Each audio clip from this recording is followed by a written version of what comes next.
right, so we are on episode 7 of our Seinfeld horror series.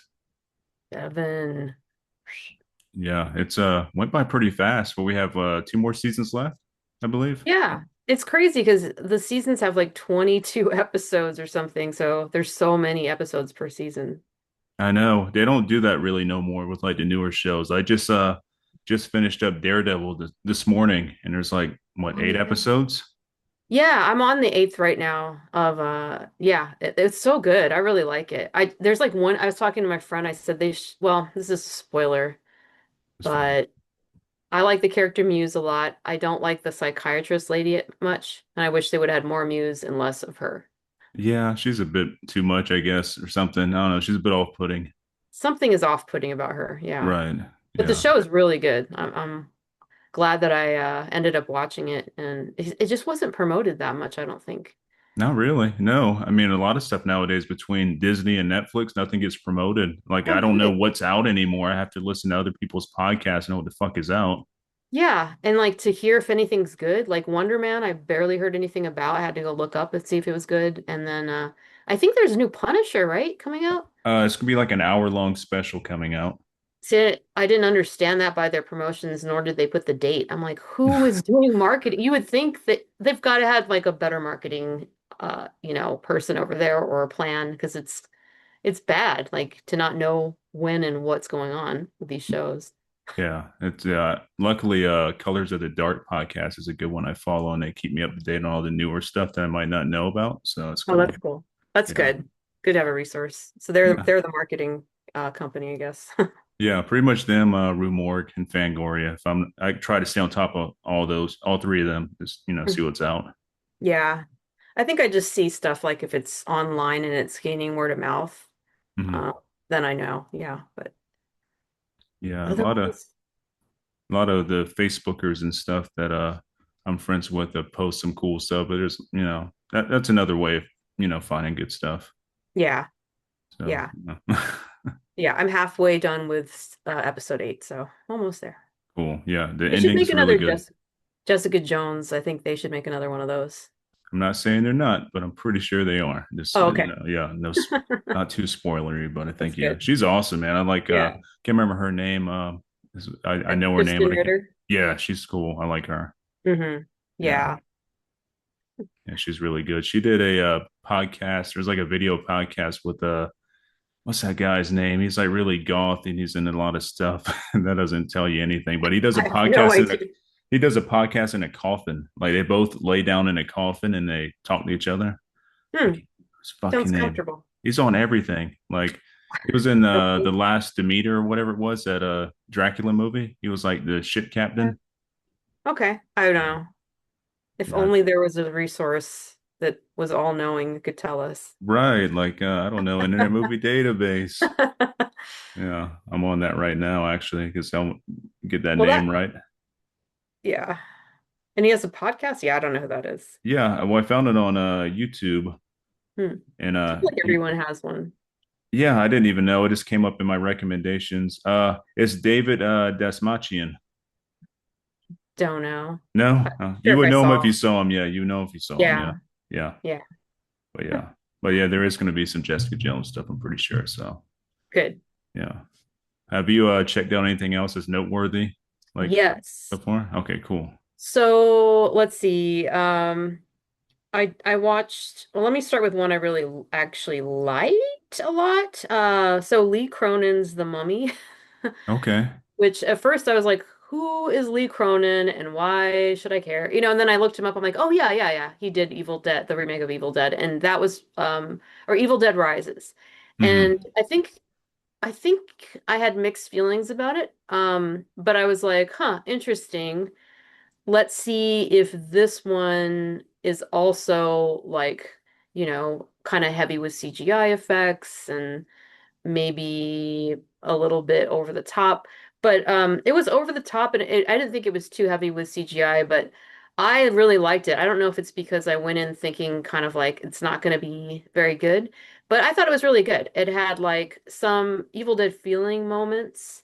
The story had some Exorcist kind of tones. But I thought it was really fun. Me and all my friends watched it and we all enjoyed it. I thought it was like really, like just enough humor and a lot of gross stuff, a lot of gore. And the story was good. Sometimes when there's like kids as the main character, I'm kind of like, eh, Mhm. but they did a really good job at it. Like he did not hold back. That's good. So I thought it was really worth seeing and good. And then I watched They Will Kill You, which is has like Patricia Arquette Oh and yeah, I want to see that. Yeah, Stacey Beats. I forgot how to say her name, it's but so she was great. great. That was fun. It was just Mhm. like really just like schlocky, lots of fighting with lots of blood, and this woman is going to rescue her sister from this weird kind of like cultish group of people who enjoy hunting and killing people in Hmm. in It's this like a big. satanic cult, right? I think so, yeah. But Okay. yeah, it's satanic, yes. So there's some cool stuff in that with like unexpected effects and creatures. Mainly one creature in the end. So that was really good.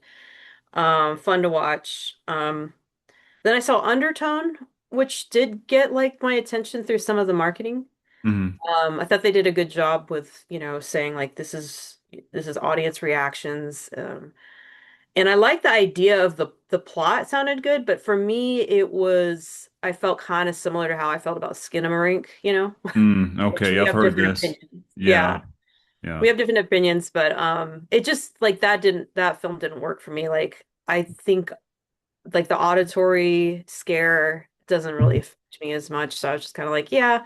And some of the stuff that they used that was like, again, sort of Exorcist area stuff, I was kind of like, it just felt a little too like I've seen this before. Mm, So that one didn't affect me. And then I saw Mother Mary, um, which is let's see, David Lowery, who did The Green Knight and A Ghost Story, which I love A Ghost Story. mm, And for some reason on the poster, it says not a ghost story, which I thought was a weird way to like. I'm like, why? A Ghost Story is a really good movie, but yeah, and like, do that many people know who he is that they would be like, oh, okay, it's a departure from a ghost story. I don't know if that was even meant to like be a reference to the film A Ghost Story. right. Um, but I love A Ghost Story, and then when I saw The Green Knight, I was like, looked really pretty, Yeah. really, but then it just leaves you kind of flat. Yeah. So same thing with Mother Mary for me. The visuals were stunning, but it was very much like it would be a cool play because you watch like two people talking a lot, Hmm. but it didn't really like go where I thought it was going to go. So that one I was kind of eh. And then I've been watching Lord of the Flies, the series on Netflix. I think this falls into a horror category. I don't know what you feel about I that. I think so. I mean, I've read the book in school and stuff, and I think Mhm. it's pretty horrific. I mean, Yeah. Beelzebub is mentioned in there, and he's kind of like a pig on a stake, which is cool. Yeah. Yeah. Pig head Which on a they stake. they have that and they will kill you, by the way. But Hmm. yeah, Lord of the Flies, I'm just on like they do it in parts, by like characters. They start with Piggy and now they're on Jack. I think it's good. The kids are really great. The acting is great. But there's something about the directing that kind of bugs me, or maybe the editing. Hmm. But there's kind of it almost I don't know what like I don't know enough about cinematography technically to tell you what this guy is doing. Right. Um, but there's just some scenes where it's like the sides of the screen are kind of like super distorted and hazy in some scenes. Hmm. And I know understand that it's trying to make you feel a certain way, like emotionally, but sometimes I'm just kind of like, it's a little bit too like for me artsy or artistic for what the story is, which Yeah. to me feels more like gritty and you can just be clean with it. So I don't know. I think I'm getting used to the interesting, different style. Um, and I've only like gotten into the second half of the second one so far. So that's where I'm at. And that's it. And I'm gonna go see Mortal Kombat today, which not horror, but who Yeah. doesn't love Mortal Kombat if you're into horror films? Right. Yeah, I'm really looking forward to that one. Yeah, with Lord of the Flies, I don't know. It looks okay, but I don't know if I want to invest any time into it. It's Yeah. like fucking Netflix, man. Like everything they have has that Netflix gleam to it, and I don't like it. I know what you Yeah. mean. Yeah. Yeah. I'm like, I'm just gonna go watch Seinfeld again because that's what I use Netflix for. I have the box set, but I'm like, I'm lazy. I can just fucking stream it. But I also Hmm. have some critiques about the way Seinfeld is streamed on Netflix. It's like a weird aspect ratio. Like I Oh, see too really? much. Yeah, it's like I Oh, don't. strange. Yeah, it's weird. It takes me out of it. And I have that giant ass TV, so I see Hmm. everything. I'm like, Oh, and you're not used to that. That's so no, funny. it's taken away the magic a bit on certain Yeah. episodes. But yeah, Really? yeah, yeah. I Huh. kind of I miss it in this like small aspect ratio DVD VHS quality. Huh. That's Yeah. funny. I'm not the only one that's complaining about this. There's a whole like Reddit thread about it. So Oh, yeah. yeah? Huh. Okay, I could see that. Yeah, sometimes I've seen like reruns of shows from that era and they actually do just keep the ratio the same and have your black bars on the side. Mhm. But I never even really noticed that. Yeah. Well, hopefully you don't notice it I now. know. Now I'm gonna Yeah. notice like the room is huge. It's so weird. I'm looking at little details on Jerry's refrigerator and stuff. I'm like, I'm not paying attention to the fucking story. Like I'm looking at all this stuff. It's yeah, yeah. Just get two pieces of like black construction paper and put it on your TV. Good idea. And take it back to old school again. Yeah. But Have you seen any horror stuff? You watch a lot of Shudder. I do, yeah. And well, I watched a couple things on Shudder recently that I went in thinking okay, they might be okay, but bit disappointing. First one, which I would give a 7 out of 10. And you know my rating scale, like a seven is like you It's did like a all right, but not. six. Yeah, I try to be nice. I don't want to be an asshole, Like I will Yeah. give a film a fucking one, and like the Crow remake or whatever they did, the recent Crow Mm. remake, that's a fucking Hmm. zero, But Mm. it's so you never seen that, did you? Was that with Bill Skarsgård? Yeah, yeah, Yeah. Yeah, I kind of wiped it out of my memory. so bad, yeah. But Yeah. Like, anyways, why did you do that? Like, oh, if you're just gonna do it right? Yeah. right. Well, I watched Dolly, and there's a lot of hype for this movie. Ever heard about Dolly? Dolly? Like Dolly, Doll? yeah. No, I haven't heard of that. That's kind of like it's got a bit of a chainsaw type feel to it. It takes place in the woods. This person is dressed up as a doll, and they find these hitchhikers. One of those hitchhikers, not hitchhikers, hikers. I'm sorry, not Okay. hitchhikers, but one of them is the world famous Sean William Scott from the American Pie movies is in this. Oh, really? Yeah, Hmm. and almost all Interesting. his scenes, his face is in half. I know it's a bit of a spoiler, but he doesn't have a jaw in most of these scenes. But he's still living, of course. Yeah, because they paid him a lot of Okay. money to be in this. It's just like and like there's no way you can survive that, man. But anyways, it's Yeah. not very good. I thought Dolly, the actual killer, looked pretty cool, and they are a professional wrestler. Oh, really? Yeah, so you can definitely see like with the movements and everything, they're pretty brutal. But Hmm. this is boring. This is typical like running around in the fucking woods and being Hmm. chased and thrown into a creepy house and all that shit. So I was mostly on my phone for this one, but Yeah. yeah, it wasn't that good. I was like, man, whatever. But yeah, going at your own. Like if you want something to watch in the background, throw Dolly on or something. But yeah, I also watched another one on there that looked really cool. Like the trailer looked great. It was called Heresy, which came out in 2024. Have you heard of that one? Yeah, I think I have. Also known as White Weaving. I think I saw this one. What was the plot? The plot is in a medieval Dutch village, a young woman is caught between her faith, fanatic townsfolk, and the dark forces lurking in the woods. Hmm. Yeah. Maybe I didn't. I saw some reviews saying this is better than The Witch. That was a paid review. I guarantee you that. Because this is not better than The Witch. Yeah. It looks great and like the visuals are really nice, but it's boring and the Hmm. creatures, like the dark forces in the woods, are not very dark at all. Like, Really? yeah, this it was only an hour long, so I guess that's a good thing. Huh. Yeah. Yeah. Didn't waste much time. Yeah, yeah. I was going and was like, oh, cool. I found like a little hidden gem. This is gonna be cool. No, not really. Nope. Another 7 out of 10. You know, not the worst thing I've seen, but yeah. A Uh, seven? seven. I give it a seven. I'm being nice. I'm too nice on movies. Yeah.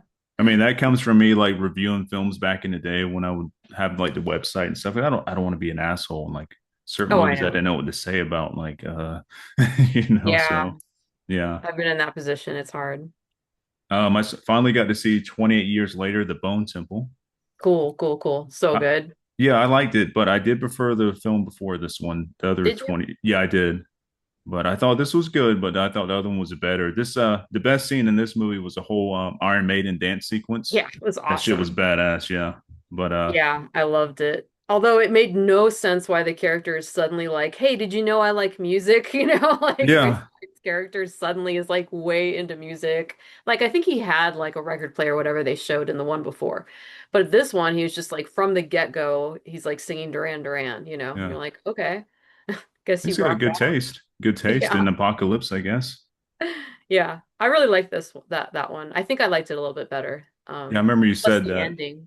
The Yeah. ending I was like, yeah, this is what's up. There's another movie coming, I believe, right? Mhm. Yeah. There better be after Oh, that that's ending. right. Yeah, after that ending. Yeah, after you know who shows up at the end. No spoilers, Yep. but Hmm. let's see. What else did I watch recently? Not horror though, but I thought this was a good movie. I might be maybe I'm totally wrong. I don't know, but I watched this one pretty late at night, but I thought Marty Supreme was pretty good. I don't Oh have you yeah. seen that? Yeah, I enjoyed Yes. that. Yeah, I saw that one in the theater. I go to the movie theater a lot with my friends, and I really enjoyed that one. If you like the chaotic Josh Safdie energy, and the acting was really good. I enjoyed it. Yeah, it was Great fun. soundtrack. The soundtrack was awesome. Oh yeah, yeah. Yeah. I always like when you can make something that has to do around a sport seem interesting.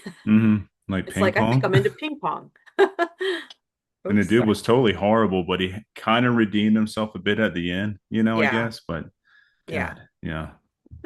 He looks like he's 12. He's like 30 years old. I know. He perpetually looks 12. I wonder if he's going to be like Leonardo DiCaprio, just at some point you look at him and you're like, oh, Hmm. you suddenly aged in a day and your head got huge and you're a jackass. Like, is Yeah. that going to happen? He's starting to get kind of like just a little bit too edgy or mouthy, trying to be cool. Yeah. And it's like, just relax, So that he's still young and but he looks 12 for sure. He does. He still has time to turn into Edward Furlong, though, if he keeps it up. Right. Yeah. That's Man, is that that guy. worse? Yeah, it's pretty Yeah, bad. it's Yeah. way He worse. went from like a childhood star to like troll. Edward Furlong, if you're listening, you never know. I'm sorry. I don't Oh. mean that. You can come on the show. It'd be cool. Then another one I watched, which was really cool. This was like a really independent film. I think it's like a couple of dudes that do a bunch of movies together. Anyways, the movie was called. This is a hard one to say. Vulcan Azadora. Vulcan Azadora. Have you heard of that one? No. It's It sounds like I don't know, strange. Vulcan Azadora? yeah, Isadora. Vulcan Idea. Isadora. Okay. Two friends take a trip through the Michigan forest, intent on carrying out a disturbing pact, and it's a sad movie. Like Oh yeah? you get really invested in both. It's only two guys in the whole movie, but you get invested in both of them, especially the like really happy-go-lucky kind of guy. And Mm-hmm. things backfire. Then it's so bad. Like it's like one of those moments. Like what the fuck, man? Like yeah, it's a big downer at the end. Very good movie. I Oh recommend yeah. this one. I give this like Very an good. 8.5, Okay. 9. Yeah, and that's on Shutter too or AMC Plus if Mm. you have that. Okay. I think I do, yeah.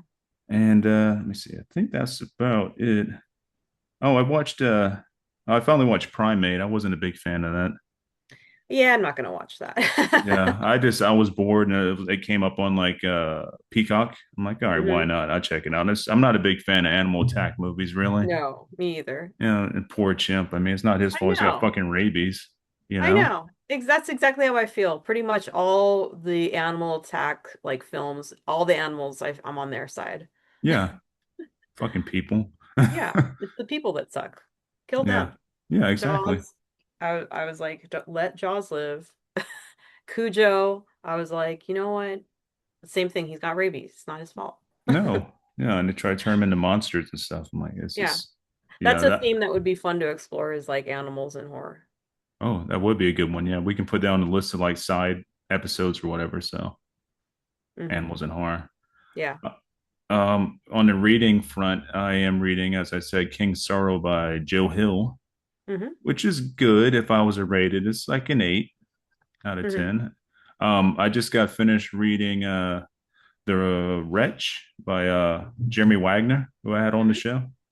Yeah. That was a 10 out of 10, Hmm. but it's extreme, Very, very Yeah. extreme. Like, yeah, it's like a crime drama slash horror novel. Like, the main one of the main bad guys in there is like this big steroid up fucking this fucking loose cannon of a guy, and his brother wants him to try this like experimental drugs. His brother works at this like pharmacy or whatever, and they're doing testing. So for the Mm. big fella to make him some extra money, he's trying this like experimental Viagra stuff. So instead of taking one or two, he takes like fucking 50, combines it with cocaine and every other drug on the planet, and goes on this fucking rampage. It gets so gory, so fucked up, but Like very a entertaining. like a gas station pill or something? Yeah, times like 1,000. It's some experimental one that's trying to like compete in the Oh, market, and it is yeah, it's insanity. And he's also while this is going on, there's like a gangster going around trying to get revenge on some dude. So there's like three different storylines that converge, oh, and they interesting. all meet. Like the gangster dudes meet with this big dude, and it's like a fucking bloodbath. So good, it's really good. I recommend that one. Wow, okay. Yeah, and it's only like 300 pages too, so pretty fast read. Yeah, not like the terror. Ugh. Yeah, you said that's how many pages is that? I don't know, but I'm on That's like enough. 125 and it's like this much of the book. Yeah. Yeah, that's just And too I have much. so many other books I want to read, so I'm Yeah, just like, I need to finish this book though. the only reason I got into King Sorrow because Kindle had it on sale for fucking $3. I'm Oh like, I yeah. can't pass that up. Like, yeah. Yeah. So I got that and like four other books, and I want to get to the other four books. Get rid of this one. I'm like, I'm good. I get it now. There's a dragon. He's killing people. It's cool. I get it. So yeah. But that's all I've been watching and reading. Also finished just after sunset the Stephen King short story Hmm. collection from like 2009, maybe, I don't know, Oh, okay. 2015. But Yeah. I'm doing that series with Jeff. Me and him are doing the Stephen King stuff, so I just finished that. Overall I thought it was pretty good. Had some Yeah. really good ones in there, and then some kind of not so good ones, a little lackluster, but overall pretty good. Hmm. Yeah, Stephen King. He a lot of hits. There's a lot of misses too, but Of course, yeah. If yeah, you write that much, that's how it's going to be. yeah. He's still. I appreciate him, and I'm glad he's still alive, and I hope he lives for at least another 20 years. Yeah. Hopefully. Yeah. All right. Cool. Cool. Well, I got about five names on my list of actors from season 7. I don't know how Hmm. many you got. Me either. Around that. I You didn't didn't count. count it. I try No. to keep it. Usually I go like 6 or 7, and a couple of those I don't even use. I'm just like, Oh they're not yeah. that great. So I try to pick some highlights out of here. I think 5 to 6 is how many I have. Yeah. Perfect. Yeah, and I got a couple really good ones. And there's one that's all right, but I threw him in there anyways. 'Cause I thought the character was interesting. Hmm. All Yeah. right. There's a lot to choose from. Mm-hmm. Yeah. All right. Well, do you want to start this one off? Sure. Awesome. Okay. So I guess since we were just talking about Stephen King, I can start with one of these that led me to a Stephen King based film, Stephen King novel based film. Let's see. Sorry, I'm going through these notes on my phone since we're on the um Zoom, it's a little bit different. Okay. So, episode 5, The Hot Tub. I Mm, love this episode. yeah, that's a good one. So it's the fifth episode of season 7, and it's where John Paul, the like Olympic marathon runner, comes to run the marathon, and Jerry's really concerned that he's staying with Elaine because she's so like lackadaisical about the alarm. Mm-hmm. Um, so also within the episode, Kramer's new hot tub um is is like on the fritz, so it causes him to be like super cold and he can't warm up. Yeah. Also in the episode, George he meets some people visiting the Houston Astro reps. Like remember all those good old Texan boys? Oh And yeah. they curse a lot and like he's like cursing and it looks like he's really mad and his boss is like, what the hell? Those Um, bastards. Yeah. yeah, it's exactly. So one of those Texans that George picks up the habit of swearing from, he's the guy named Zeke, played by Ernie Lively. Mm. He's the guy who's like on the plane, when are you bastards coming to Houston? So Ernie Lively, he was in the 92 Mick Garris film Sleepwalkers. Oh, I love that one. Yeah, I remember seeing this one in the theater.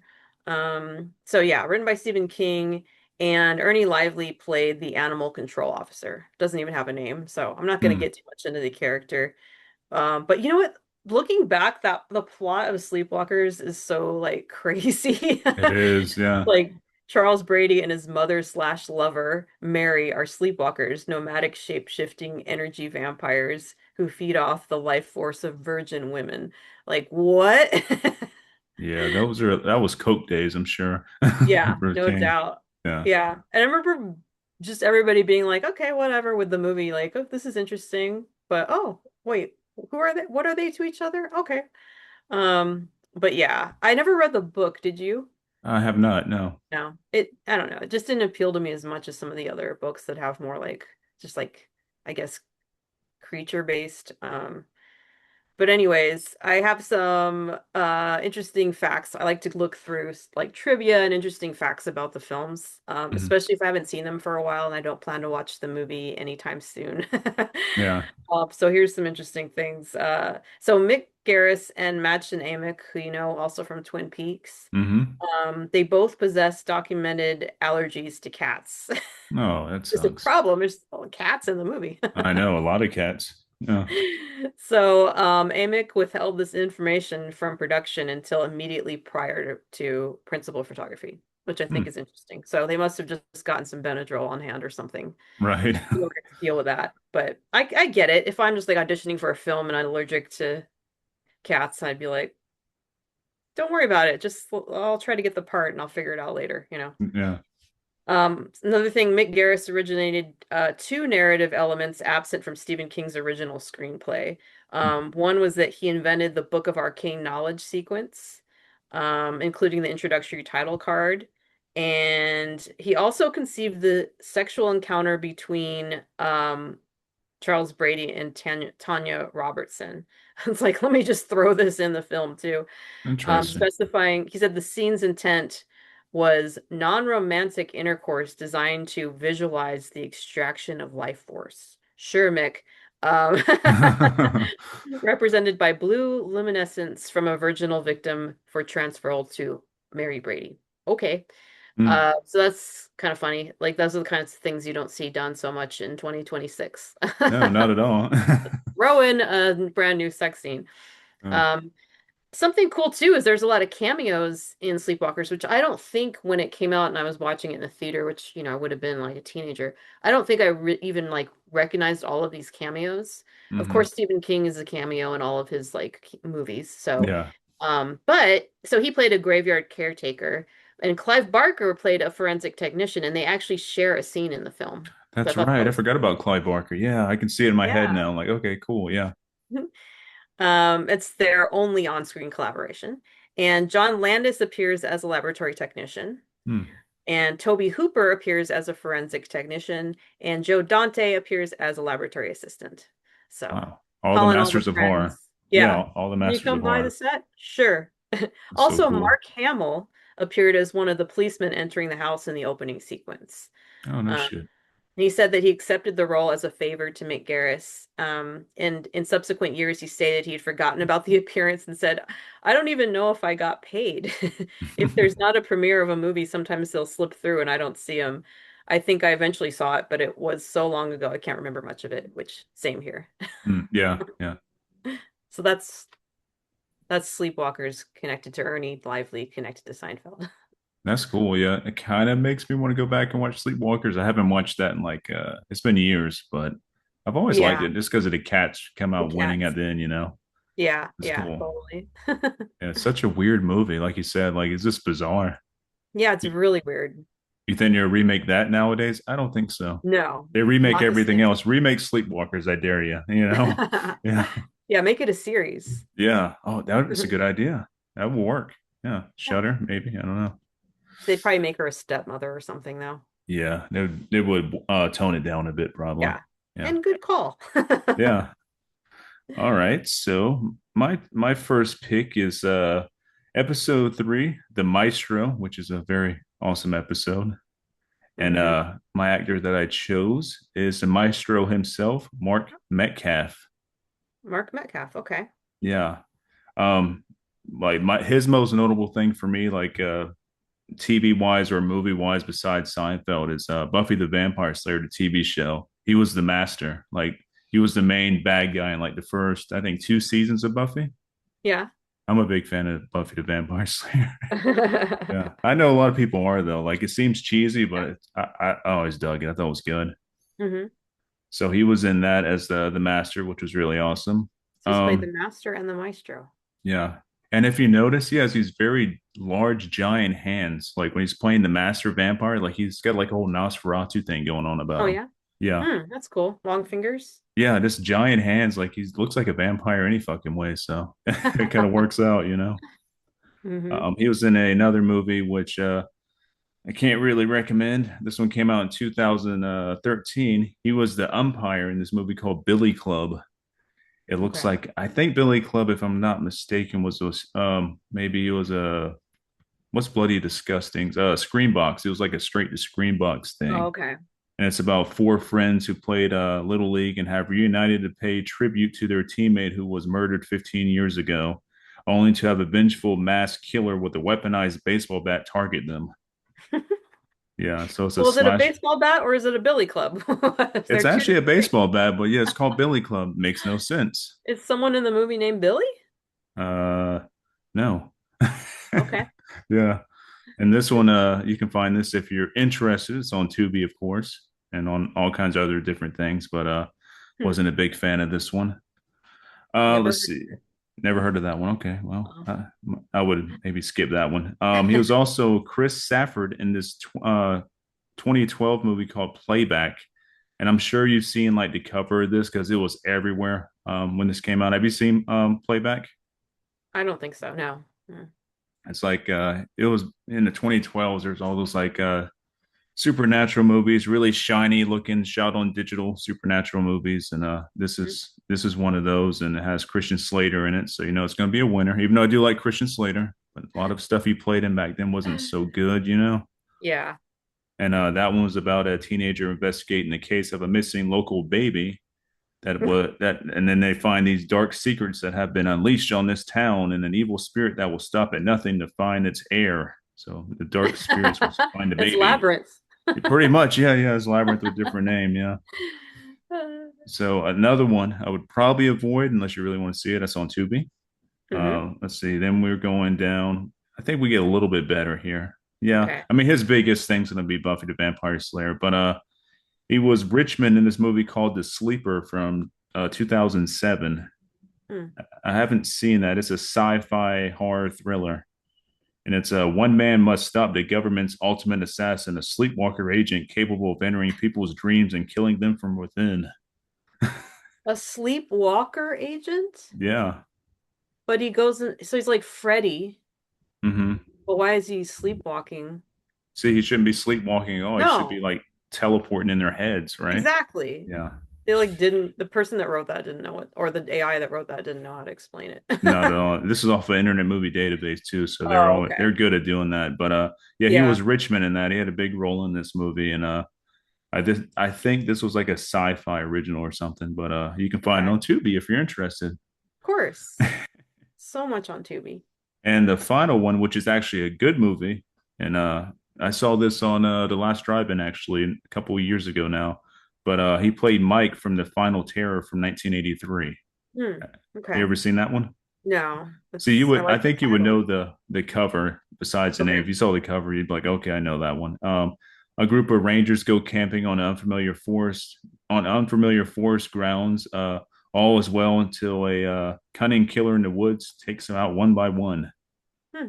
and he's the main ranger guy, so he's got a pretty big role in this movie. Oh yeah. But Wow. it's good. Like Yeah. a ton of stuff. What's his name here? Joe Pantoliano plays a bad guy, and Oh, he's like cool. a deranged camper in this, and he's really young and Hmm. he's That's deranged. funny. Yeah, it's good. I rated it an 8 out of 10 when I saw it, so that's good, Yeah. I guess. But that's on Tubi. Tubi, yeah, of course. It was on Shutter. I don't think it's on Shutter anymore, but originally I saw it on the last drive-in. So Hmm. yeah, so that's my first pick. I thought he had a Nice. pretty interesting career. Yeah, that's a lot of films he was in that were like horror. A lot of stuff in general. Like all these character actors in Seinfeld, they have like just like hundreds, of credits across TV and film. It's fun. I It's haven't fun to got see to when the they do bet. Wait, I have one on there that's gonna like blow your mind how many horror films this guy's been in. I had to cut it down because he was in so many. I'm like, I had to pick the best out of the ones he was in. I'm like, holy it. Is it shit. gonna blow my mind more than Bubba from Dawn of the Dead, the No, spaghetti guy? Okay. I don't think That one so. really blew That's my mind. yeah, I don't think we can top that one, but No, I don't yeah, see how. no. Okay, I've got this one's a little short one. I've got a longer one. I'll save it for later, but this one is for episode 16, The Showerhead. Mm. So it's the 16th episode of the seventh season. With this one, it focuses on Jerry and George's struggles to get their respective parents to move out of New York. Remember, they both want them to move to Florida, but they're being stubborn about it and they don't want to go if the Costanzas are going to go. And Yeah. meanwhile, the tenants of Jerry's apartment building are made miserable by the low flow shower heads, Oh, those which are bullshit, by the way. Have you ever used I a low know. flow? Oh, fuck. I know. I have to buy my own shower head every Yeah. month because there's such hard water here. Hmm. I hate it. So I always think of this episode of just being like, I would probably totally get one of those like elephant cleaning strength shower heads from this episode. We kind of have one. It's not, of course, not elephant strength, but it is fucking powerful. It fucking, yeah, it's awesome. I can't do low flow Love or anything. that. Yeah, it's got to Would like you crush me. would you also get a garbage disposal in your shower though? No, I'm not. I don't want to spend that much time in there, you know? I like spending a lot of time in there. So yeah, they have the low flow shower heads, and then Elaine takes a drug test to for work that comes back positive for opium, Hmm. obviously. So anyway, the salesman who sells Newman and Kramer, kind of like those like black market super strength shower heads. Hmm. His name is Tim Desarn, his real name. And he's an actor producer, most known for The Cabin in the Woods, Fight Club, and 2002's Spider-Man. He was But my pick as well. Sorry to interrupt you there, but yeah, he oh was one of shit. my picks. Yeah. So yeah, we Okay, can cool. like double this one up. Yeah. Totally. Yeah. So yeah, I'm just going to talk a little bit more about The Cabin in the Woods. Even though I haven't seen it in a long time, I also did see this one in the theater. I remember really liking it in the theater, but I also feel like I'd seen it like years later, and I Hmm. was kind of like, I don't know why. I just was less enthused watching it years later. I'm not sure if that was just a time that I saw it or if I remembered it differently, but I was kind of like, eh. So that's just me.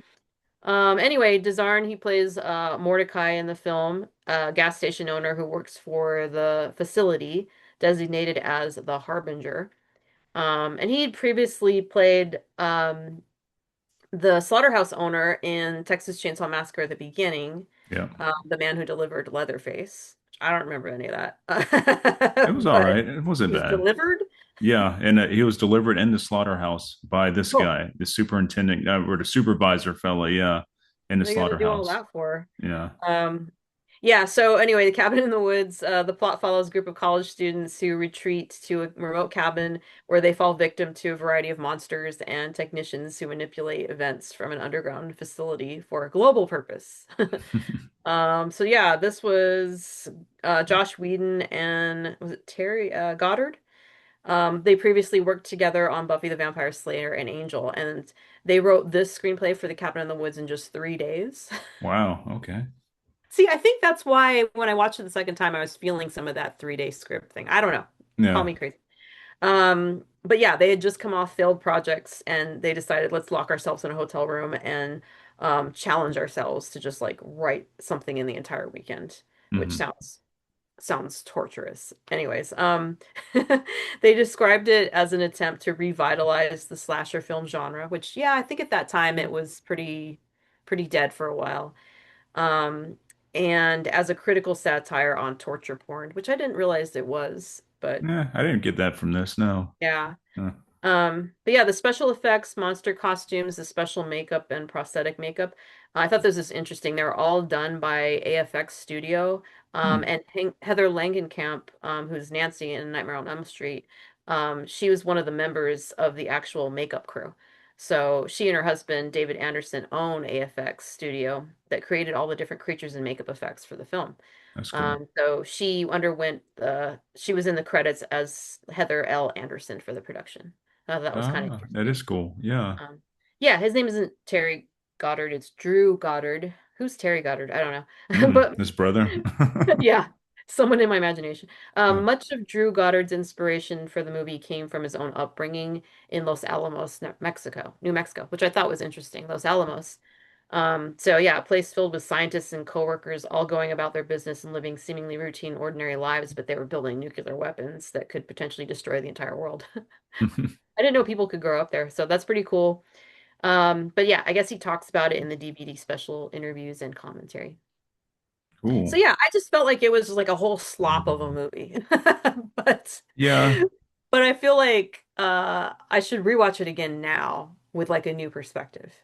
I think it holds up well. The first time I Does it? saw it, I was on a weird date at some Cinnabar type place where there's like food and alcohol and stuff. And I don't know. I was like, oh, what is this crap? Whatever. But like watching it like later down the line, I'm like, okay, I see where they're going here. It's not what you think. You think it's some Yeah. like bunch of teens getting killed, but there's way more than that's only on like the surface. It's like this whole thing, like you said, with government programs Yeah. of like the apocalypse. You're dealing with like all these different monsters and stuff. Like there's a lot to it. There's a lot of layers of this. A lot. And it's got like a sci-fi thing going on too, which is like a weird thing to layer in. So yeah. And a And then great like werewolf too down there. Like I wish they showed more of the werewolf. Like all the those werewolf creatures is are cool. cool. Yeah. Yeah. That was fun to see like the different creatures for sure. But yeah, I Mhm. feel like this story was just too all over the place for me. Like I didn't like the whole facility thing. I was like, what? Well, Yeah. how does that work? But yeah, it was one of like I mean, it was like a young Chris Hemsworth. It's just kind of funny to think back on that. It was. It wasn't also the dude from Supernatural in this too. The tall guy from Super. You watch Supernatural? No, I've only seen a couple shows. Can't I remember his mean, I've fucking been name. meaning to watch it all the way, but there's so many There's episodes. a lot. Yeah, it finally ended and stuff. But Yeah. I watched like the first three seasons, and then after that, I kind of just fell off. But yeah, Hmm. they have a rabid fan base. Yeah, they do. Yeah. Yeah. But yeah, I guess I add a couple films of him since I have this on my list as well. Hmm. Let's see, what do I got here? All right, he's been in a lot of stuff. He was in the remake of Wrong Turn. He was Nate Rhodes in that. The Wrong Turn that came out in 2021. Have you ever seen that one? Yeah, yeah. I liked it. I thought it was pretty good. I did Yeah. too. I If had a I'm whole thinking of the right one. That had was a whole 2021? Wow. 2021. Yeah, Was that which the one with like Quinn from Dexter who was in it too? Or am I thinking? yes, yeah. Okay, yeah, I like that one. Wait, Quinn from Dexter. No, wasn't that one. Wasn't that one. Was it a remake of a remake? It was. It was a total. It was a reimagining of Oh, Wrong see, Turn. Yeah. I don't think I watched that one. I Yeah. like the original though. So, I do like the original. Yeah, I think the first two I really dug a lot, and I thought the yeah. one with Henry Rollins was pretty cool too, even though it was cheesy as fuck. But yeah, Mm, but yeah, this one was okay. What did I okay. rate this shit? I rated. Well, I must have didn't like it too. It was a seven, so A I seven to didn't like rate. it that much. Yeah, that's like a five for everyone else. Yeah, so might want to avoid that. He was also in this weird sci-fi movie here, and then my fucking notes ain't working, huh? So I have the link on my notes, and of course, it thinks I want to write something. But it was in this show called I'm sorry, movie called Useless Humans. I've never seen this before. It doesn't have very good ratings on Internet Movie Database. Uh, on his 13th birthday, a kid is left to survive mankind, which has been hanging in the balance after a mysterious creature crashes a party, forcing four childhood friends to save the night. I don't know who writes these fucking descriptions, but yeah, it doesn't sound very good. Uh-huh. Let's see what else he had here that looks decent. Oh, that's right. This is a big one here. One of my favorite horror movies of all time. He was Homer in Demon Knight from 1995. Oh, cool. Yeah, I Yeah, I love fucking love Midnight. Demon Knight. Yeah, Billy Zane. Billy Zane makes such a good demon. Like Yeah. his charisma and like yeah, yeah, so good. Hmm. Yeah, that was one of I think that's my it's definitely better than Bordello of Blood, which I didn't really care for too much. Yeah, I didn't mind it. I I kind of saw like this. watching it. Did Yeah. you? Yeah. Yeah. I read about this one in Fangoria when I was a kid. Just seeing those images of the demons scared the shit out of me. So when I finally got to see this, it scared Yeah. the shit out of me. Yeah. I think I ended up watching it at my aunt's house because she had cable. We didn't have cable growing up, so I had to go to my aunt's to watch cable television, and this came Uh-huh. on. Yeah. Which I didn't sleep much after watching this, but it's so and it holds up so well nowadays. It's so good. Like the practical effects are great, Yeah. you know. But a really good movie. Cool. He was Homer, so I Hmm. think he played a decent role in this movie. He was in it for a little bit, before Yeah. his demise. Yeah. But yeah, They give pretty him a cool. name and everything. Yeah, that's always good when you have a name and stuff. Yeah. like Yeah. I've said before in like almost every podcast, how I was in that one movie science team. I never got any credit for. There's no name on the Internet Movie Database for me. Nothing. Oh, It's like I never existed.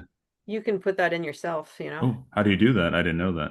Yeah, just go to the film and then add credit, No put shit. yourself in. A lot of people do that. A I lot didn't of know that. yeah. Yeah. A lot of Huh. times you'll see like, small parts, uncredited actors, they'll just put their name in there. And so they have a shitload of credits. But yeah, you can do Hmm. it. Might Hmm. do that just to have it on there. That was It's kind of a like fun experience. Wikipedia. You can just go in and edit stuff. I didn't know that. So that's Yep. cool. And Yep. that's under reg. What's that? I put myself in credit for something I was in an extra as. Yeah. Okay. Cool. Yep. Thanks for the heads up on that one. Sure. All right. Let's see. Do you want to do the next one since I kind of like double team that one with you? Sure. All right. Okay. Um, we're gonna talk about episode 10, The Gum. Okay.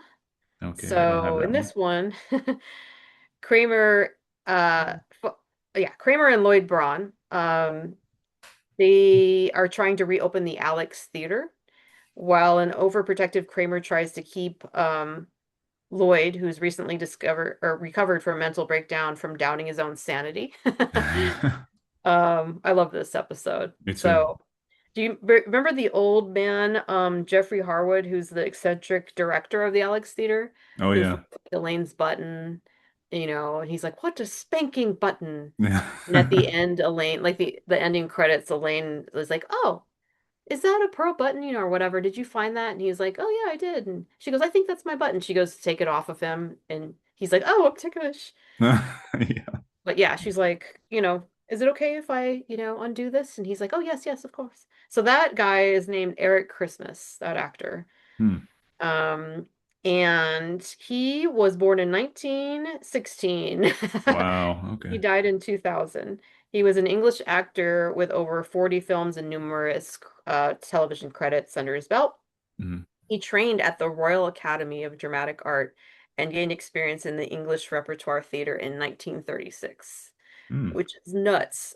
Just think about some of the actors they had on Seinfeld that have these kind of, like experience and credentials. Hmm. He had a principal role in the London production of Noel Coward's Bittersweet in the 1930s. Then during the Second World War, he was a member of the Royal Air Force in the production units, and he performed in the Royal Air Force's gang show, which I didn't look that up, but that sounds like probably what is it? What is it, the thing they have where they have shows for this, overseas, Uh, I have no whatever idea. that is. Yeah.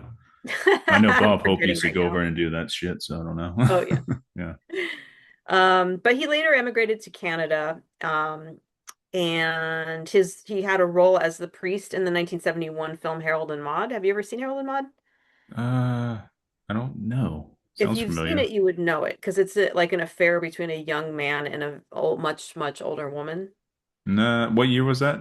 71. It's a really I, good I film. don't It's think a so. classic. Yeah, I don't It's a think so. classic film. I mean, she's in her like 70s and he's like 20 or something. Like I don't remember exactly the age difference, but it's giant. Hmm. So, it's one of those films where if you've seen it, you remember it. But uh Harold has like my dream car. It's a sports car hearse, like a Jaguar hearse. It Oh, that's is cool. amazing. I always wanted a hearse when I was a kid. Like, man, I want to get a fucking hearse. As soon as I can get a license, I'm getting a hearse. Yeah. Never got a But hearse, but imagine getting a hearse you could actually park though. That would be incredible. yeah, don't you have to have like a special license for a hearse, I guess, maybe? I I don't don't know. know. I've been in one front like a guy had and drove around in. It's Yeah. okay, but then you're also like, oh, you're the person driving the hearse. Oh, you're Yeah. so, dark and gothic. It's kind of like, eh. But Yeah. that Jaguar hearse, yeah, I would drive it all day and night. I'd live in it. I'd be homeless and just live in my Jaguar hearse. Yeah, that's a good Anyways, idea. Eric Christmas, in Harold and Maude, he has a memorable dialogue, or sorry, monologue to an off-camera Harold in which he discusses with increasing nausea and disgust how the thought of Harold's sexual affair with a much older woman makes him want to vomit. Wow. But yeah, a couple notable horror films that Eric Christmas was in is The Changeling and The Andromeda Strain. Ooh, Changeling. I really like that one. It's good. Yeah, so Yeah. I'm going to talk about The Changeling. So he played a character named Albert Harmon, in which he was a psychic medium's partner.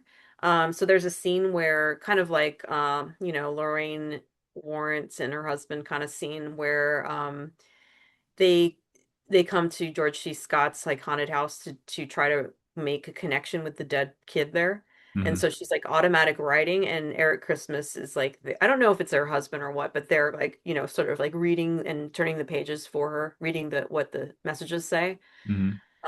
But it's funny because when Eric Christmas comes into the house, like his first scene, he, I think George C. Scott says something about, like, would you like to have a seat or something? But he goes, oh, yes, yes, of course. But it's like exactly the same way he says it in Seinfeld about the Oh, butt.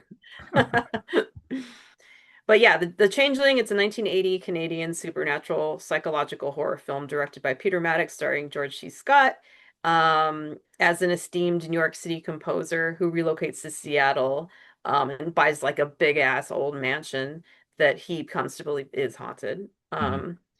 And so like when I first saw this, I thought it was boring as hell. And then I read Martin Scorsese said it was one of his like top scariest, top 11 scariest horror films. So I rewatched it again and I was like, mm. But then I rewatched it again last night and I was like, okay, for 1980, yeah, it's pretty scary, like it's Yeah. pretty dark and atmospheric. And there's a couple scenes where I was like, okay, yeah, that would have definitely gotten to me, if I hadn't seen all the shit that I've ever seen and it was 1980. Yeah, I could see it. Yeah. But yeah, the film's screenplay was reportedly inspired by actual events Hmm. tied to the Henry Treat Rogers Mansion in Cheeseman Park, Hmm. where playwright and composer Russell Hunter lived during the 1960s. So he claimed the house was plagued by a strange, unexplained occurrences.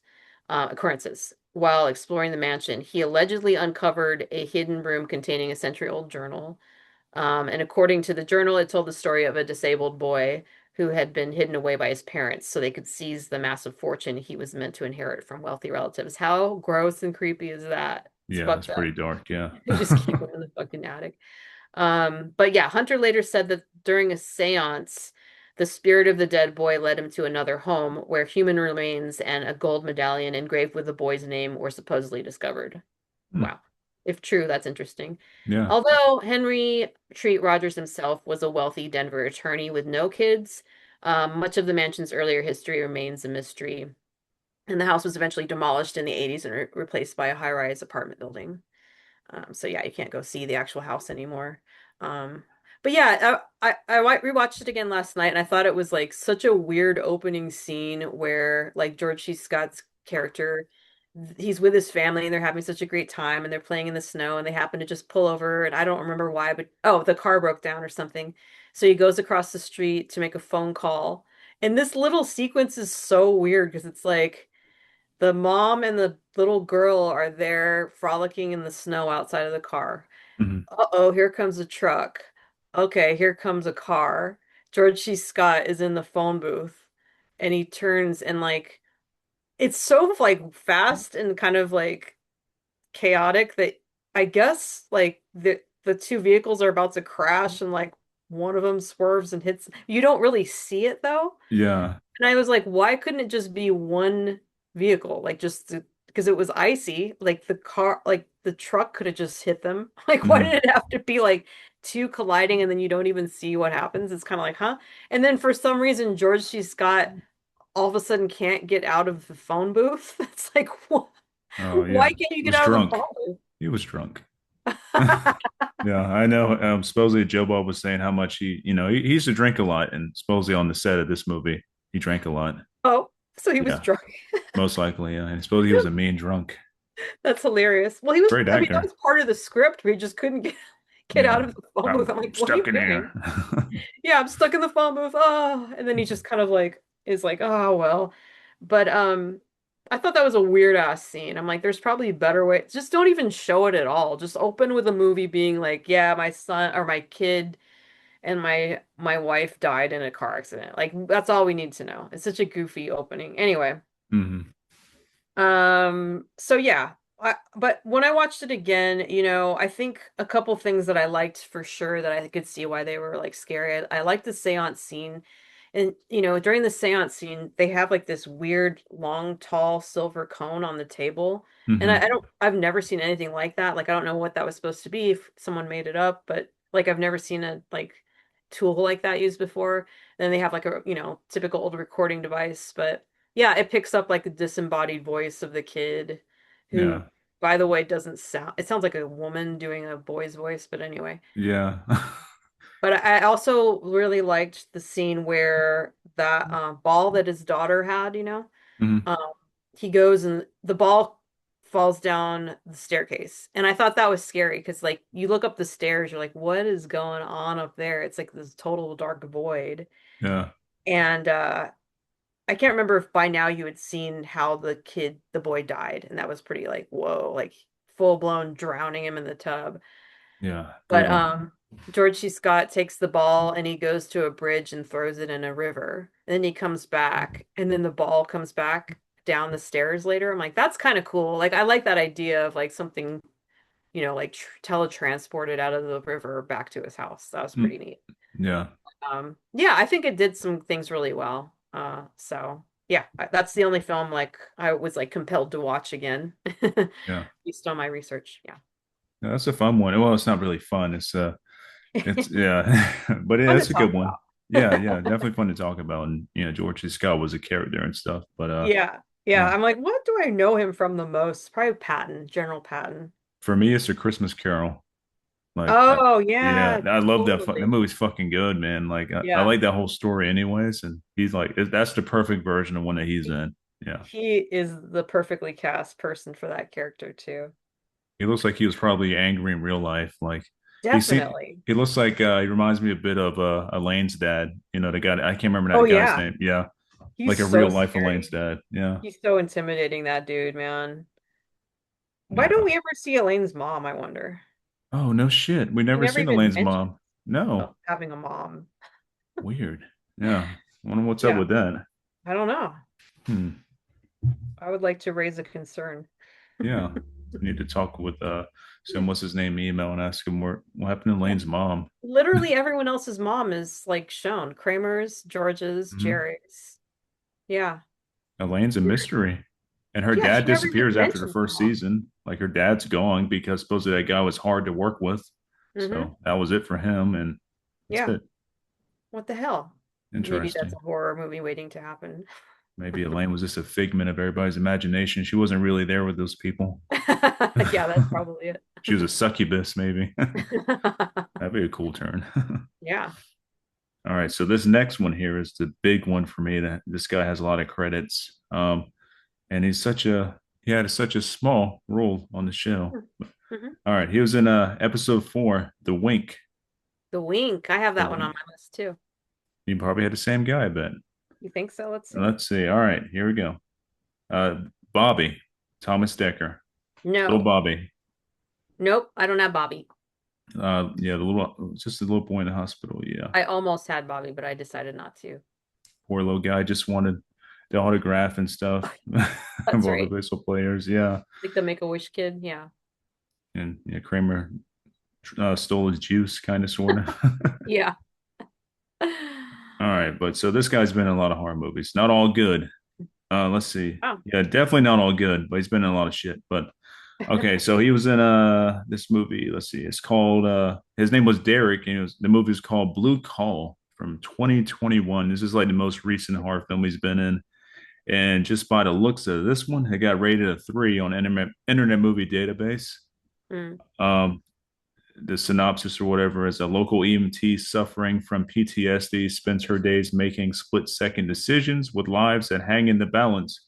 One night on a routine call, she is forced to make a moral decision, taking matters into her own hands as she dives deeper and deeper into a rabbit hole of darkness and a sadistic killer who's made her his next victim. So it's kind of like a slasher movie. EMT with PSTD. Okay. Yeah, that's a lot. Yeah. So you got that one Sounds really there. weird. Yeah, it looks the cast. I don't know anybody else on this cast. Looks pretty bad. It's on Tubi if Mhm. you want to check it out. I will not be checking it out, but want to No, throw that in there pass. anyways. Maybe somebody might like it. I don't know. Another one that I have seen. He played Klaus in this movie called Welcome to the Willets, Hmm. which I do believe was a sci-fi original. Yes, I believe. Yeah, it was Okay. 2016. This was like a sci-fi original movie. Oh, I didn't like this one. Never mind. I give that a five. So if I gave it a Mhm. five, it must be like a one for most Yeah. people. Yeah. Like a one or two. Yeah.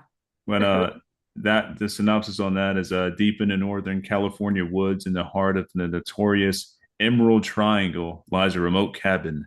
The residents struggle to fight off repeated attacks and abductions by mysterious creatures that have plagued them for years. When a local pot farmer is caught up with a wayward group of campers and the situation quickly escalates into total carnage. Yeah. So, yeah, there's nothing. Yeah, this was a real bad one. But again, if you want to check it out, so it's not on Tubi. You have to watch it on AMC Plus. Okay. Oh yeah, not a Tubi Subscription movie. based. No. Okay. Let's see what else. Old Thomas Decker's been in. Oh, here's one I thought was okay. He played Blake in Fear Clinic from 2014. You remember Fear Hmm. Clinic? No. Mm-mm. It's kind of like an all-star cast. This was back when shit. There was a channel, internet channel that did movies. Not Dread. I think it might have been Dread Central before. Oh, FearNet. Remember Oh FearNet? yeah. Yeah, Yeah. this is like a FearNet movie because it was a bunch of shorts and they made a full length movie anyways. Yeah. It's got Robert Englund in it. Fiona Dorff's in this. Corey Taylor from Slipknot's in this. Let's see. Kevin Gage is in this. He's been in a bunch of the not so good movies. And that's about. I thought Kane Hodder was in this too, but yeah, it's okay. Like it's worth the watch. It's on Tubi. It's all right. So a doctor works to cure patients suffering from crippling phobias by placing them inside the inventions which induce and it controls hallucinations. So he like causes their phobia to Oh. happen in a controlled situation, and then shit gets Ew. out of hand and like real things start to happen. Mine would be like cockroaches. Oh, I don't like cockroaches. Like that creep show. Ugh. I think it's the one where the guy is like he has cockroaches all over the place in that white room. Ugh. Oh, that's horrible. So disgusting. I I'm can't even not watch it. I'm not big on heights. I'm trying to think of like a big phobia of mine. I don't know. I'm not big on Bugs. heights, even though I do stuff up in trees at work all the time, which probably ain't the best thing, but have a Yeah. harness on and stuff. But Healthy to be afraid of heights. yeah, but I don't like cockroaches. They're horrible. Yeah. Centipedes are pretty bad. Or Ooh. millipedes, the big giant Oh ones. yeah. Yeah, those are fuck those, man. Yeah, Insane. So yeah, many little shoes. yeah. Oh, yeah. I mean, how are you gonna pay for all those shoes How are anyways? you gonna pay for all the Yeah, shoes? yeah. I don't even have that many shoes.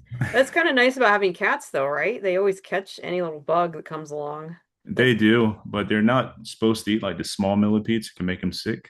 Oh, I Because don't mean millipedes like specifically, but just oh, okay. bugs. They'll let you know there's a bug somewhere, before Yeah, you know.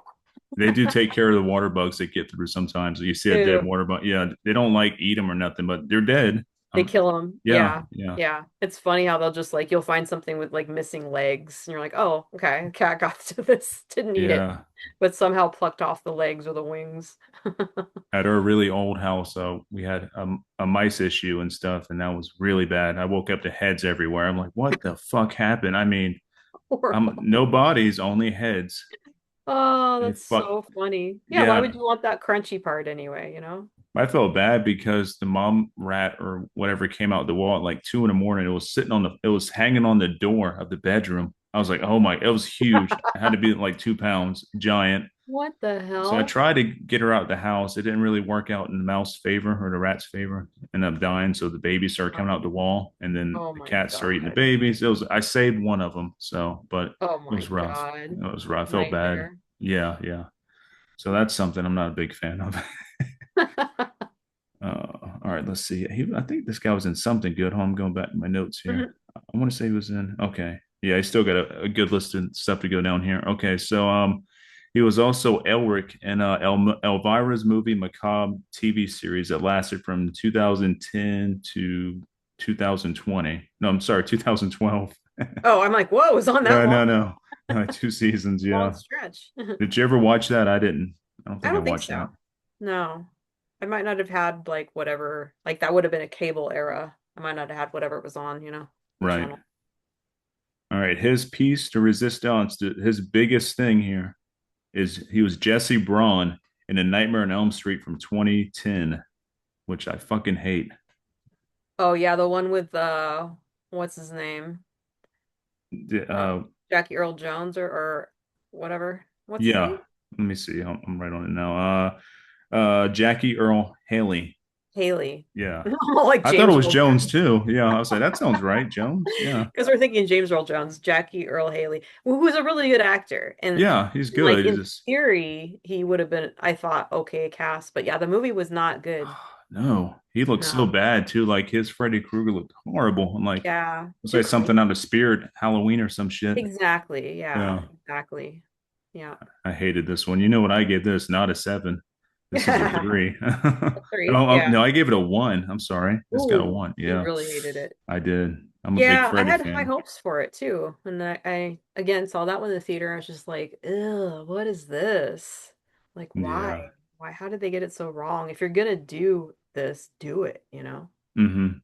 He had such Yeah. an opportunity to really show his story and It nah. was so bad. I hope And that, why not just get Robert England? He's right? Yeah. fine. Why? He was old enough back then to play him. No problem. I mean, I don't Yeah. understand that. Yeah. But Yeah.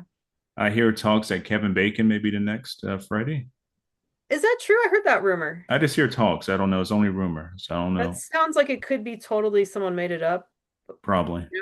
But if Ha- not, I think it's a good, cool idea Have you too. seen all those horrible AI posters going around, like the new Freddy Krueger movie? I'm like, how this fucking AI? And people are like, I thought new horror movies are like posting this shit. I'm like, dude, it's fucking AI. Like, It's it's so not weird when real. people. It's weird to me when people can't tell the difference with with those posters because they're really Yeah, bad. so cheesy. Like, Like, dude, and if you want to look it up, just go to Internet Movie Database, and yeah, if it's not on there, it's not real. exactly. It would show in production for Yeah, sure. their credentials go down with me after seeing shit like that. Yeah, yeah. Oh, here's other movies I thought I dig these slashers or whatever. He was Tommy in 2009's Laid to Rest. Okay. Have you ever Haven't seen seen that one. those? There's No. two of them, Laid to Rest and also Laid to Rest Chrome Skull. He was in both of these. Chrome Yeah, Skull. Chrome Skull, yeah.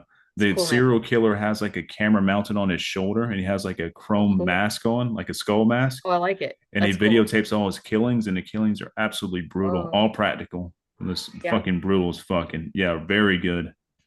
Unfortunately, the director passed away, Robert Hall, a few years ago, and I was friends with him on Facebook, and he was going to do the show, and Aw. unfortunately, he died. But Aw, man. You could yeah, do a seance. yeah, we can do a live séance on here. We can take a turn and turn this into like a supernatural podcast while we do Yeah, live why not? séances. Yeah, That but Lay to Rest is really cool. It's on Tubi. I recommend it. sounds cool. I would like to check that out. Yeah. The guy that plays the killer, I thought he was going to be like the next big thing when it comes to like, the next big serial killer type guy. His name is Nick Principe. Okay. I guess that's how you say it, but it's like a big 6'9" dude. Like he's pretty intimidating looking and stuff. But he kind of died out after this. He was in an episode of Dexter, and Oh, really? yeah, Hmm. I don't know what happened to this guy. I thought he was gonna be the next big thing, but I don't Yeah. know. It's hard Guess out not. there, man. It's hard. Yeah. Being an And actor is tough. also his Typecast. also Thomas's other big film, which I thought was pretty cool. He was David McGowan in Village of the Damned from 1995. Oh, really? Oh, okay. Yeah. No, I remember that being pretty good. That's John Carpenter, right? Yes, it's John Carpenter. Yeah. Oh, yeah. Yeah. But Yeah. yeah, he was in Remake. that. I gave that one a, why the hell did I give that a seven? That's not a seven. That's definitely an eight. That's a misprint. Yeah. Maybe that's back when your ratings were accurate.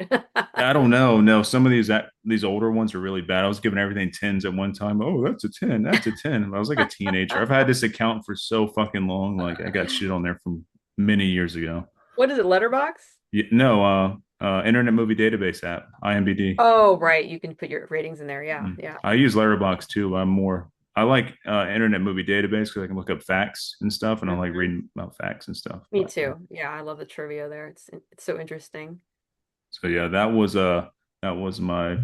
total movie count for Thomas Decker. In So the yeah, wink.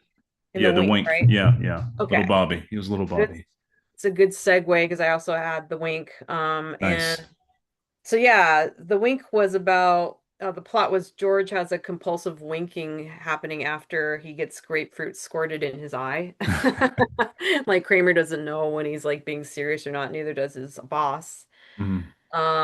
Also Elaine dates her wake up service caller. Do you remember that? Oh, I Uh, do. Yeah. That's the one who she's stuffing Mama Mima's meat in the fucking napkins. Yeah. yeah. Grandma Mima. Grandma Mima. Yeah. Girl, yeah, exactly. So the wake up service guy, James, was played by Brian McNamara. And he's a character actor, director, and producer who's made over 100 TV and film appearances. A lot Wow. like we are saying with a lot of these other actors that ended up being character actors on Seinfeld. But he played Chris Collins, an entomologist's assistant in the 1990 horror comedy Arachnophobia. Oh, it's a good one. Woohoo! I love Yeah. this movie. John Um, Goodman. yeah, exactly. Yeah. Again, saw this in the theater when I was a kid. It's interesting that I read that they were going to call the movie or its original title was Along Came a Spider, but they were worried people would be like, "Ew, spiders," and not go see it. It's like, Right. don't wouldn't you know what arachnophobia is too? Plus, there's a spider on the poster, so like. Yeah. But I did wonder like how many people actually have never watched the movie because of their arachnophobia. I guess if there was a movie all about cockroaches, I probably would see it, but. Anyway, this was a pretty big like blockbuster film when it came out. Like executive producer was Stephen King, Hmm. and Frank Marshall directed it. Um, but yeah, it follows a small California town that becomes invaded with a deadly spider species, and the residents struggle to avert an ecological crisis with all these spiders. So yeah, I like spiders. How do you feel about spiders? Like, I don't I'm mind if pro I see them spider. in Yeah. movies. Like Yeah. right now, there's probably like 20 spiders around in this little den because I just keep the little webs up. I'm fine with that. But yeah, Yeah, I'm yeah. pro spider, especially like tarantulas. I think they're cool. I love tarantulas. I And actually wanted one as a pet, and I went to the pet store, and there was like a really pretty one called a rose tarantula. But hmm, then I found out what you have to feed them, and I was like, nah, yeah, yeah. It's I'm kind of not having a bag of crickets just in no. my apartment at any time. Disgust. So anyway, Frank Marshall, he meant for the film to be like Hitchcock's The Birds, the 63 film. Hmm. He said people like to be scared but laughing, which I agree. I like that combo of horror comedy. And he says like a roller coaster, no one wants to be terrified, which I don't agree with. I like both, either Hmm. or. Like my perfect formula is it's mostly terrifying, but there's humor throughout. Like Yeah, like the Babadook does a good job of stuff. yeah. I It's agree. That you know. kid though, that kid kills me.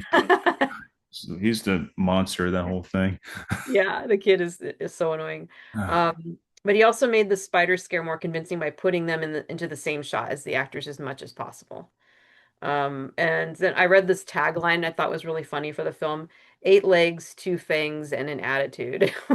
Like Okay. who has the attitude? The spiders? I guess so. Yeah. Yeah, I guess it's spiders. Okay, so this is cool though. The safety of the spiders was paramount throughout the entire production. So I really like that they actually cared. Kind of like Robert Eggers really cared about like all the rats in his film.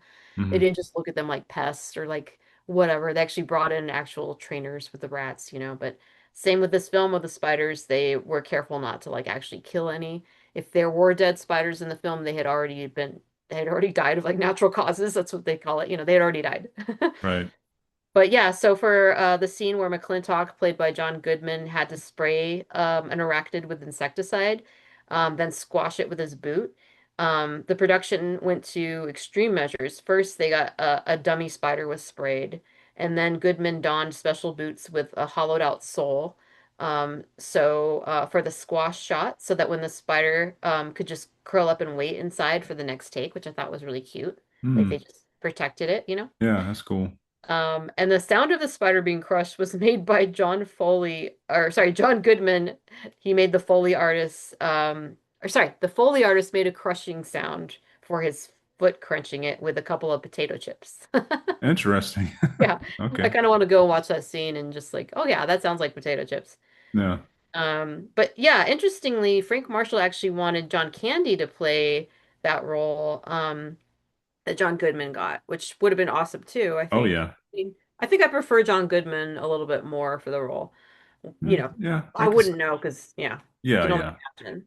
Right. But Steven Spielberg, who, like I said, was the executive producer, he insisted on casting John Goodman because he had just recently directed him in the film Always, the Richard Dreyfuss film. So Okay. I guess he just really liked him and wanted him to be on this. Yeah. And then Jeff Daniels claimed that he was fine with small spiders, but he acknowledged that anyone in his right mind would have issues with giant spiders, as huge as Big Bob, who was like a hero spider in the film, Big Yeah. Bob. Big Bob. And John Goodman wasn't phased. He said he didn't have a problem. He said we see each other eye to eye. Well, two eyes to their 16, but we get along swell, which I thought was a cute quote. Hmm. There was a giant animatronic spider, the general spider, seen at the film's climax, which I love animatronic anything, puppetry. It's so cool. Yeah. Same. And it was actually one of the earliest prop jobs done by Jamie Hyneman, who is the star and co-producer of Mythbusters. So that's kind of interesting. Oh no shit. That is Yeah. cool. I like MythBusters, or used to like it. I Yeah. don't think it comes on anymore. But Yeah, I'm not sure. yeah. But the small spiders used in the film were called Avondale spiders, like that's their breed. Hmm. And they're harmless spiders from New Zealand. Um, they're provided by a research place in Auckland. And despite their fierce appearance, the spider is super docile and a member of the crab spider family. So they're Interesting. totally harmless to humans. Hmm. Um, and they were actually not allowed to be sent back to New Zealand for quarantine reasons. Hmm. So like the giant spider used in the film was a species of bird-eating tarantula, which can attain a leg span of 8 inches or more, which yeah. But those type of tarantulas are, I guess, easy to handle. But those can give a nasty bite. Hmm. So the spiders were handled and managed by a famed entomologist named Stephen Kutcher. I thought that's cool. They have like specialists on set and they took so much care because Hmm. they're living things, like I've worked on short film before where we'd have creatures, like beetles and fish and stuff. And I'm like, okay, what is the plan for after we shoot the film with these Hmm. creatures? We have to think about these things, like find them homes or make sure they're put back to natural environments. Right. But yeah, one last note I wanted to mention about arachnophobia was the film opens with Professor Atherton, who is played by Julian Sands, Hmm. in a mountainous jungle in Venezuela, far from civilization. And he was warning of the treacherous nature of his surroundings, especially a 2,000-foot precipice. And it's kind of sad because the irony of that is Julian Sands died in 2023 after he went missing during a mountain hike in Mount Baldy area in California, Hmm. known for violent storms and avalanches. Yeah, so I don't know, just that kind of like mention is kind of creepy, but It is. Yeah. yeah, and I miss Julian Sands. He was such a great actor, and I know he would have been in a lot more films and roles if he had lived. So that bummed me out when that happened to him. Yeah, that sucked. I was a big Yeah. fan of Warlock growing up. I Oh loved the yeah. Warlock movies. Those actually scared me Yeah. as a kid. Like it's creepy as Did they fuck. really? Yeah, I don't know. There's certain. You know what got me? There's a scene. I don't. It might be in Warlock 2. There's a scene when he puts the little person in the Iron Maiden, Oh, yeah. and I felt so bad for the little person. Like I'm like, what the hell? Like that's so cruel. You know what I mean? Like he's They have screaming an and he's like Iron going in Maiden Iron Maiden. small. Yeah, fuck. I don't remember that. They have like a small Iron Maiden or just like a That was regular a size. normal size Iron Maiden. Yeah. I feel like they just would have been like the spider under John Goodman's hollowed out boot, just like none of the Yeah. spikes reach him. It was just a very cruel scene. I'm like, man, but yeah, I dig that. Then the whole like a dingo eating their baby type thing was in the first movie. I think it was the first movie. Like the kid disappeared off the swing or whatever, and supposedly like a Oh dingo yeah. got him or some shit. I'm like another I love Seinfeld thing. I love the first one, Warlock, but I was like, a big fan of Richard E. Grant and Julian Sands from like other films they had done. So like I just was like, oh, and really enjoyed watching them in their performances. Yeah. Yeah, he was a So good one. cool. to see Richard E. Grant, like his career going strong to this day, Hmm. still getting awesome roles, still getting a lot of recognition, being, nominated for awards and everything. Yeah, that's really cool. Yeah, yeah, he deserves all of that. I agree. All right, let's see. I think this might no, I have one more. Okay, I got yeah, one more after this one.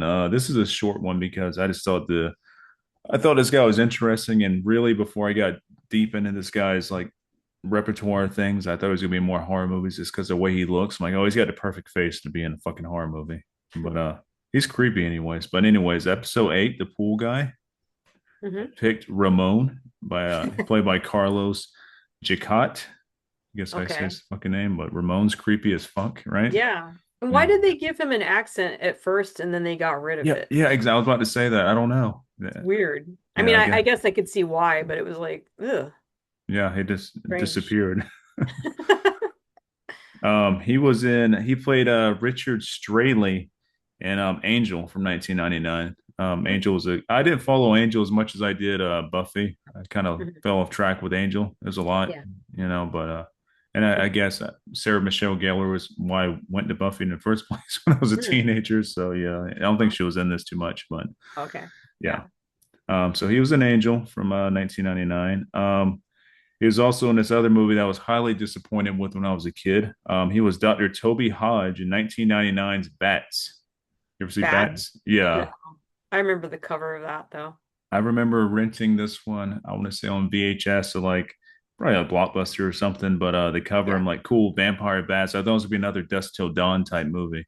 I was highly No. disappointed. No, it's just a bunch of, again, they're genetically mutated bats that escaped from some laboratory. They kind of got rabies. They're rabies Yeah. bats, and they're everywhere. And yeah, so bad. And the Ugh. bats look really bad, all CGI'd and everything. Like, yeah, this was really bad. But also another Like character from Seinfeld's in this, Mulva. Mulva, Remember? yeah. Yeah. Dina Meyer is in this. Uh-huh. I believe that was Mulva. And yeah, and but Lou Diamond Phillips is the main star of this. I thought that was something, I guess. I couldn't save this movie. It was that bad. I don't recommend it. Of bats? Yeah, Bats was horrible. Wow. I didn't Yeah. know it was Diamond Phillips in that. That's funny. But the director of this movie also his name was Louis Morneau. He did a movie that I like, sorta kinda, Watchers 2. Have you ever seen Mm. that? Mm-mm.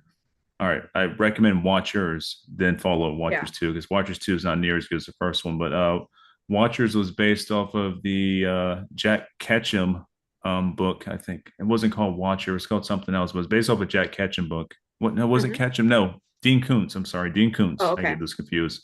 Yeah. Anyways, the Dean Koontz like novelization or the novel that this was based off of is fucking awesome. It's like Mm. this government creature gets out. It's like a killing machine. It's a mix of man, like a leopard, uh, like gorilla, a wolf, all these What? different creatures in one. Yeah, and it thinks like a man and hunts like one, and it Hmm. gets out and like it terrorizes people, and it's extreme. It's like a serial killer thing. Oh yeah. Like yeah, very good. Recommend that. Cool. So, the Watchers movies are based off of that. Not near as good, but you know.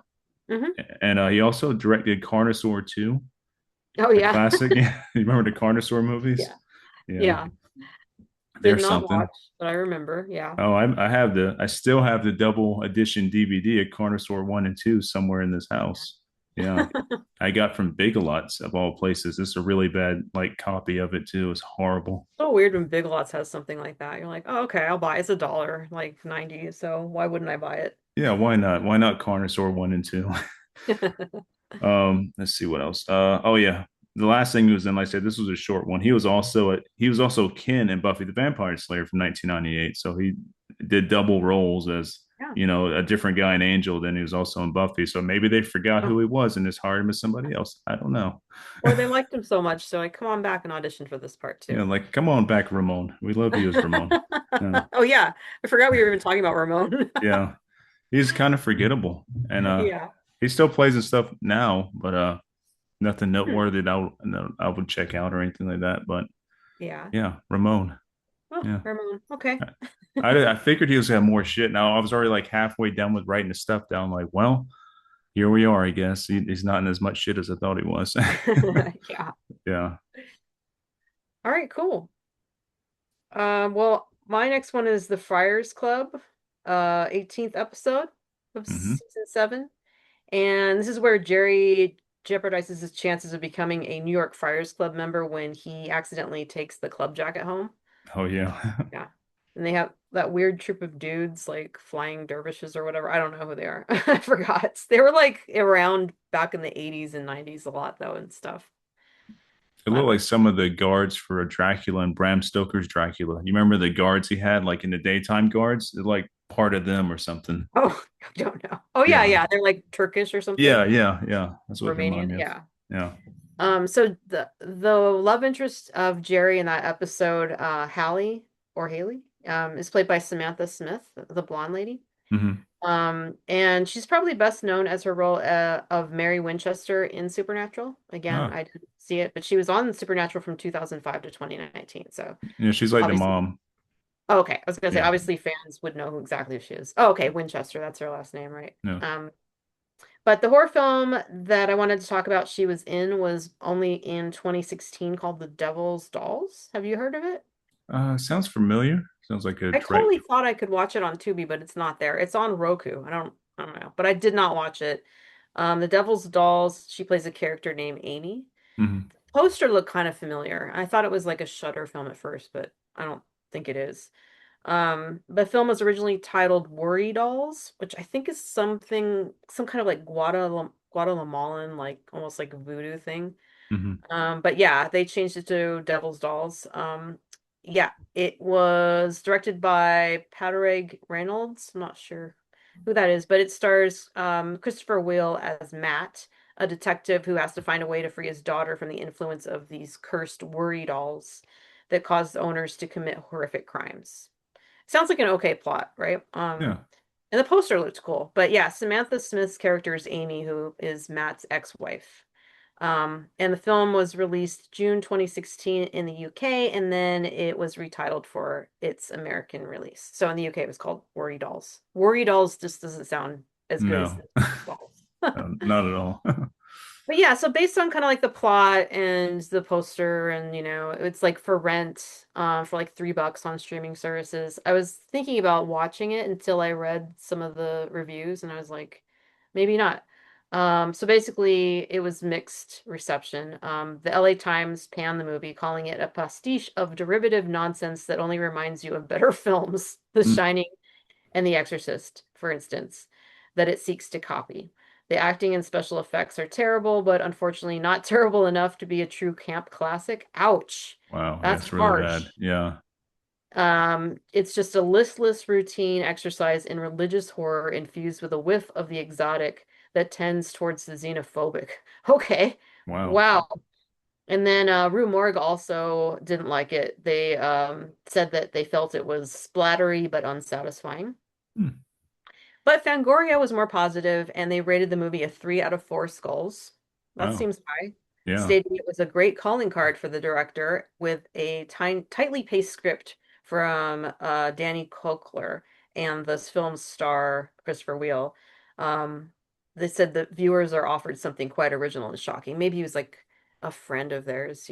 That's hard to say anything bad when you know some of the people Yeah. involved. Like if Yeah. you're gonna Yeah. say this is the director's calling card, you probably know him.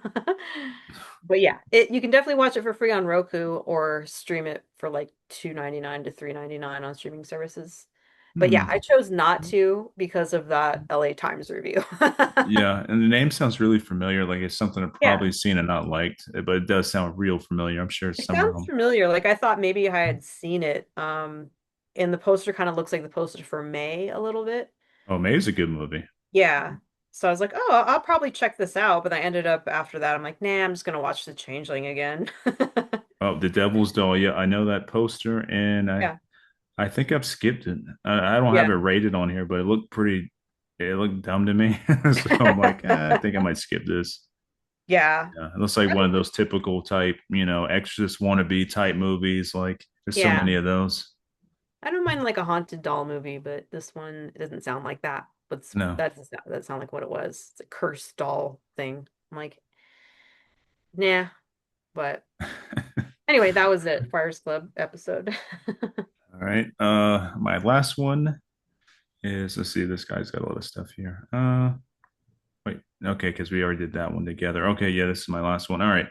Okay. So episode 14, the Cadillac. The I Cadillac. I Yeah. picked Walter Akowitz, who played Okay. Nick in that one.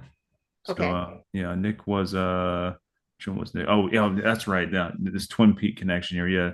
Nick was like a kind of like a salesman type guy, I think, in this episode or whatever. Hmm. Yeah, he has a huge role when it comes to Twin Peaks. Like that's why I chose him. He plays Jacques Renault in Twin Peaks, the series, and he also plays in Twin Peaks Fire Walk with Me, the movie. Oh, cool. So, I love fucking Twin Peaks. So that Yeah. connection there, yeah. Nice. So yeah, pick those. He was also in a weird ass movie from the 90s that I didn't know existed because a friend would always tell me about this movie because, like, you had Chucky and stuff, but then you also had Milo. You ever heard of Milo? No. He's like the witch version of Chucky, but No. it's creepier though. He played Jack White in Milo from 1998. Hmm. Yeah, Milo is very Chucky-ish, but it's not a doll. It's a kid. Oh, You think it's a kid going around and like dressed up in like a kind of like the kid from It that gets his arm bitten off. He's got like one of those rain suits on. yeah. Yeah, and it's a slasher movie. Yeah, it has Okay. this little yellow rain suit on, and he just kills people. And like it's Milo, but there's a nice little twist ending there. I think it's worth watching because it's so Really? weird. Yeah, I never knew it was a real movie. I thought someone was pulling my leg. Like this isn't real. You're making shit up. Milo's real. It's not great, but I think it's interesting. Yeah. Okay. Something to check out. Yeah. Uh, Also, Walter was Dr. Mead in The Surgeon from 1995. The Oh, Surgeon. okay. Yeah. I don't know if you've seen that or not, but that's an interesting I one. think I have. Is that with Corbin Burnson? No, that's the dentist. Oh, that's a dentist. The Yeah. surgeon I might have seen, but yeah. Dentist is far superior than the surgeon, I guess. Okay. Not as good as Dr. Giggles, and Dr. Giggles Oh is yeah. yeah. This one had James Raymore in it, who was the dad in Dexter. Hmm. So Yeah, he's the James main Remar. character in Yeah. this. And I met him also, one time. oh, He's cool. oh, Hmm. yeah, Yeah, just like at a convention. that is cool. Hmm. Oh, this one actually has a pretty good cast. Looking at it now, really good fucking cast. It does not have good scores though. Peter Boyle, another Seinfeld connection, he's in here. Oh, okay. We got Malcolm McDowell. I love Uh, Malcolm. Charles Dance is in here from Game of Thrones, I believe. Hmm. Beverly Todd's in this. Mother Love is in this. Like, yeah, pretty good cast for not a very good movie. Wow. Interesting. Yeah. Okay. And let's see. Oh, okay. I got one more from him. He was Sid Sherman in this movie called Still Watch from 1987. And let's see if it lets me click on it. I've never seen this before. Television journalist moves to Washington to do an in-depth interview with the vice president, hopefully. I don't know why it says. Okay, and then Senator, blah, blah, blah. She moves into a house where she lived as a child, and a psychic tells her that a murderer is going to come after her, and some tragic events happen in the meantime. That's what it says. Hmm. I'm it, like, it oh, looks horrible. they did not make that sound like something I want to watch at all. No, and the art for it looks like a soap opera like title thingy cover. So yeah, I don't recommend that. It does have Linda Carter in it though, so that's kind of cool. Hmm. Yeah, Yeah. and a bunch of really really old actors. Yeah. Yeah, interesting. But yeah, I thought it was cool just because of the Twin Peaks connection. That's why I chose him. I'm like, Mhm. cool, Jacques Renault. It's awesome. Oh yeah. Yeah, a lot of the actors from Seinfeld had like either X-Files or Twin Peaks roles too. Hmm. Quite a lot, I Yeah. noticed. All right, I have the last one too. This one is my like kind of longer commentary, so buckle up, I guess. I was about to say buckle up. So I'll try not to make it boring. How do I do that? So I chose the bottle deposit episode. This one was a two-part series. Hmm. So I think there's only a couple times they did this where you actually got to watch a two-parter. It was episodes 21 and 22. Yeah. So yeah, this one, so it's originally an hour episode split into two for syndication, and it's about garage mechanic steals Jerry's car. Elaine tries to win Jay Peterman's JFK presidential golf clubs at an auction. George is asked to work on a mysterious assignment, and Kramer and Newman run a recycling scam. This one is like chaotic. It's no wonder it was two parts. But yeah, actor Nicholas Mel, it's spelled Mele. How would you pronounce that? Really? Mele? Yeah. Yeah. Yeah. He played a detective in this one. But yeah, I want to talk about his part as Dennis Johnson in two Nightmare on Elm Street films. Mm. Four Dream Master that came out in 88 and Dream Child that came out in 89, which it's kind of weird. They're only a year apart. I don't think I remembered that, but they are Yeah, only one really. Yeah. apart. It's weird. Okay. Huh. Yeah, it's like, okay. They whip those out fast. So yeah, Dream Master. It's a American fantasy slasher film directed by Rennie Harlan. The screenplay was by Brian Helgeland and Scott Pierce, and it's a sequel to Dream Warriors, which I really like Dream Warriors. Same here. Like that was Yeah. 87. They're just like boom, boom, boom. They're knocking them out. Yeah, the Yeah. fourth installment in the Nightmare on Elm Street franchise. It follows Freddy reappearing in the dreams of Kristen Parker, Joey Crusoe, and Roland Kincaid. And he uses Kristen's best friend Alice to gain access to the new victims in order to continue his killing spree. No nunchucks in this film, though, so I don't know. Uh, but following the release of Dream Warriors, the series creator Wes Craven pitched his own idea for a fourth film, but it was turned down in favor of another sequel. That's crazy. Yeah. What the hell? Yeah, like why would you be like, nah, Wes Craven, I'm just gonna go with this other idea? Like stupid. Yeah. But and the Dream Master, it's often popularly referred to as the MTV Nightmare on Elm Street of the franchise, which I could see that. Yeah. So anyway, Nightmare on Elm Street 4, The Dream Master. It was released in August of 88. The film received mixed reviews, but it did gross 4.9 million in the box office on a budget of 6.5. So it's pretty good. Yeah. It that made it the highest grossing film in the franchise in the States. Isn't that crazy? Hmm. Until the release of Freddy versus Jason in 2003. I have a poster of that right next to me. A Really? giant poster for yeah, yeah. It's like a subway poster. Oh, So it's cool. huge. Yeah, yeah. I actually, it's a. I wouldn't say guilty pleasure. I don't guilty pleasure. That's a dumb word. I like it. It's all right. I would say guilty pleasure is appropriate for Freddy versus Jason. I never liked how they didn't actually give you the winner at the end. No, Yeah, you don't know. It's like whoever you like better is you decide. I enjoyed the soundtrack too. I had it on CD. It was like a bunch of new metal stuff. But back then, Oh I did yeah. listen to new metal. So like, oh hell yeah, they're definitely Devil Driver. Yeah, fuck yeah. That's also guilty pleasure. But that CD don't exist no more. That got lost in my book of Oh CDs a long no. time ago. Yeah, yeah. Ah, It's it's all out right. there somewhere. Yeah, somebody's playing it somewhere. It's gonna Hopefully. like fall down the staircase in the changeling one day. But yeah, Nightmare on Elm Street 5, Dream Child, sequel to 4, Dream Master, was the fifth installment in the franchise, and it follows Krueger using a now pregnant Alice Johnson's baby's dreams to claim new victims. Mm. Which I remember like there's like a Freddy baby in that one. I need to watch that again. Oh, that's with the nuns, right? I In don't know. the Oh yeah, jails. yeah, yeah, Yeah, yeah. That's a pretty brutal scene. Yeah, yeah. I know what you're talking about. Yeah, yeah.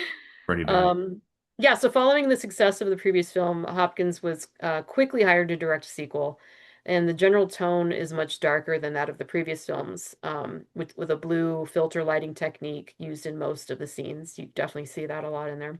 Hmm. And the film had a troubled production, apparently, with many changes made to the script during pre-production. That must have been, like, no pun intended, a literal nightmare. And many scenes had been removed from the final cut. Ugh. Mm. But yeah, so Dream Child grossed 22.1 million on an 8 million budget, so still, but it did mark a Yeah. steep decline in box office receipts from its two predecessors. But still a success for sure, and it became the highest grossing slasher film of 1989, even though it received mostly negative reviews from critics. Yeah. I liked it. I thought it was Film great. the film that followed it was Freddy's Dead: Final Nightmare, 91. That's with Tom Arnold, correct? I don't Oh know. yeah, I think it's Tom Arnold and Roseanne Don't are put in. me on the spot with Tom Yeah. Arnold Oh questions. yeah. Tom Arnold sucks, but he was. I think he was in Yeah. that. Yeah, that was a Oh, weird that's one. funny. You Yeah. know it's bad if Tom Arnold is in it. Yeah. Yeah, I did want to talk a little bit about Dream Master though. So yeah, he, like I said, came back to terrorize the remaining Dream Warriors as well as the dreams of a young woman. That's Alice, right? But it was the first film in the franchise where Robert Englund received top billing in the opening credits. Isn't that crazy? Yeah. No shit. Yeah. What? Weird. I could see maybe not the first one, I guess. But after that, you got to give him top billing. That's insane. Yeah. The film was the highest grossing entry. Yeah, like I mentioned that before. And so this was 88, the first year in which all three of the then top horror franchises, Nightmare on Elm Street, Friday the 13th, and Halloween were all released new films in the same year. What a year. Yeah. I'd No be shit. I Right. think I would yeah, I would have been like 11. Um but yeah, Dream Master, Friday the 13th Part 7, and The New Blood, and Halloween 4, The Return of Michael Myers, all reached number one at the box office. That's interesting to me. Like, I think people were a little bit more like into horror films in the 80s, I because think you so. don't see Yeah. as many number one like slasher type films these days. No. Um, So, yeah, this film's budget, Dream Master, was at 6.5 million, which made it the most expensive Nightmare on Elm Street film at the time until it surpassed The Dream Child of 8 million. That's a lot of money Hmm. for what it was. Um, and it was the only film of the franchise to have an original song in the opening credits, which was Into the Fire by Dokken, Yeah. which I think is a good song. Yeah, that's like the only song I really like from Dunk. I'm not a big hair metal guy or whatever Yeah, you want to call it. Yeah, but that's that a good song's song. cool. It is. Yeah. But Freddy's Dead: The Final Nightmare opens with "I'm Awake Now" by Goo Goo Dolls. What the fuck? Yeah, that's Gross. that doesn't make any fucking sense. That's no, Al- no. Goo Goo Also, Dolls. the first to have a rap song in the end credits. This is interesting to me because I don't remember the things this way, but apparently, you remember the song "A Nightmare on My Street" by Will Smith and DJ Jazzy Jeff. I like Yeah. that song, Yeah. for like nostalgia purposes. Same. Yeah. Yeah. But apparently, they wrote the film for the soundtrack, but New Line turned it down in favor of the Fat Boys' "Are You Ready for Freddy" instead. Despite not having the rights to Freddy Krueger, Will Smith still released the song, causing New Line to sue him. The case was settled out of court. No shit. I remember that song being like out there, like with a video and everything. Yeah. Yeah. Totally thought it was in the movie for some reason. Weird. Um, anyway, this is an interesting story. So Rennie Harlan, he landed the directing job for Nightmare on Elm Street 4 by just refusing to go away. He followed the massive success of Dream Warrior, or sorry, following the massive success of Dream Warriors, New Line Cinema fast-tracked a sequel, right? So Harlan, who's a Finnish director, he probably but he only had two poorly received films to his name at the time, but he started showing up at the studio every single day demanding meetings with the producer, which is insane to me. But at first, so the producer was Robert Shea, and he said he wasn't impressed at first. He thought Harlan was like outrageous and lacking experience, obviously. But New Line was not happy with any of the other directors being pitched, so Harlan's persistence eventually wore them down. And the producer joked that he only Harlan hired Harlan so that he could buy new clothes, noting that he wore the same outfit every day and it actually started to smell. So apparently there was a writer's strike at the time and a shrinking production window. So Shay figured Harlan would probably just have the energy to survive all that chaos. It was just good timing. Yeah.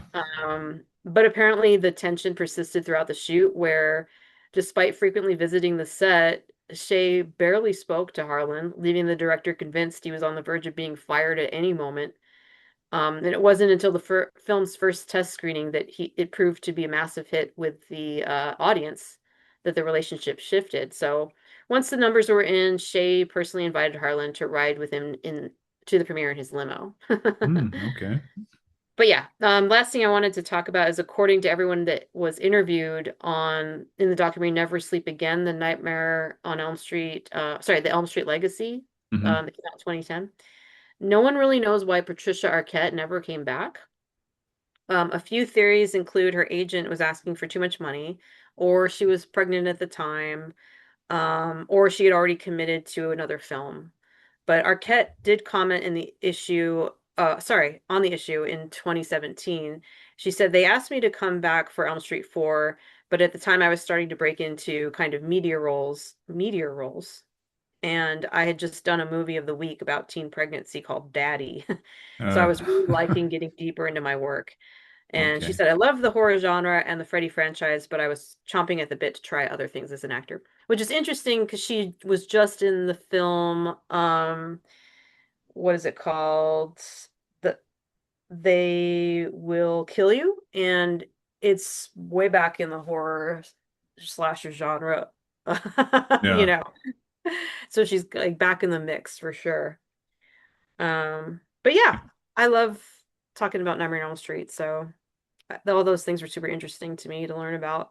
And it's all tied back to whoever I mentioned from Seinfeld in the first place. Yeah, I don't even remember I now. know. But yeah, I love Nightmare on Elm Street. So I like the sequels. All of it's cool with me, except for the remake that doesn't exist in my universe. But Oh yeah. yeah, I even like the what's the one that came out in the was it 2000 or late 90s? New Nightmare. That was a really good one. Like New Nightmare, yeah. Yeah, Yeah. so I thought that was cool. But yeah, some people Hmm. hate on Nightmare. I like Nightmare's good, but Kevin Bacon as Freddy though, that might be interesting. We'll see. Yeah. I don't know. I want to see if that's actually a real thing being talked about. It's probably internet rumor. It could be. Yeah. Yeah, we got some good ones on this episode. Yeah. Yeah. We got one more season of this to do, and then we'll move on to some other things. We have some ideas already, so that's cool. Yeah. Horror Yeah. themes. Yeah. And I've always wanted to do some episodes like that anyways. I enjoy that. I love my interview stuff too, but also love just talking about different horror movies. That's fun. So, Yeah. yeah. Maybe some could follow along with different seasons, like, we could have done all the Leprechaun movies around St. Patrick's Day, stuff like that. Oh, that's a good idea. Also, a big fan of Leprechaun movies, even when he goes to space. It's pretty good. Yeah. Have you seen any of the Leprechaun in the remakes of Hood. those? The Yeah, yeah. reimagining of them? Yeah. I've seen all of them, I think. Yeah. Yeah. They're okay, I guess. Yeah. I don't like when some things go to space like Jason and Hellraiser. It's like, get out of space. It was Like, interesting. See, I like Jason X. A lot of people hate that. I know that's another guilty pleasure, but I like Jason X. I just like him because he turns into fucking like cyborg Jason. I'm like, that is the ultimate killing machine. You can't do nothing now. Like he was already kind of unkillable. he's already Now way what? unkillable. Yeah, now what do you do? Nothing. You just run. Yeah, Like, they're like, yeah, well, I guess somebody would get smart and maybe like blow him up or something. So we got to make him completely unkillable somehow. right. It's like good luck with that. And the ending of that, like they find his mask down in some lake somewhere. I'm like, cool. Are they gonna like continue this? Like he gets out the water, he's like cyborg Jason, he's fucking like the people of the future up. That'd be cool. Nothing ever happened with that, but yeah. Yeah. Yeah. Yeah. I think those films are pretty much done for a while, don't you think? I think so. I know they're A24 is gonna have that Crystal Lake series coming out pretty soon. Okay. Maybe it'll Yeah. be I don't I know. It's taking place like when he was a kid, so I don't know. We'll see. Oh, yeah, I mean, you never know. It could be good. At least it's a good production company. There've been some series Mm. where I thought, oh, this will be really cool, but it was um like I wasn't a fan of the Welcome to Derry. Like it just started getting too out of hand.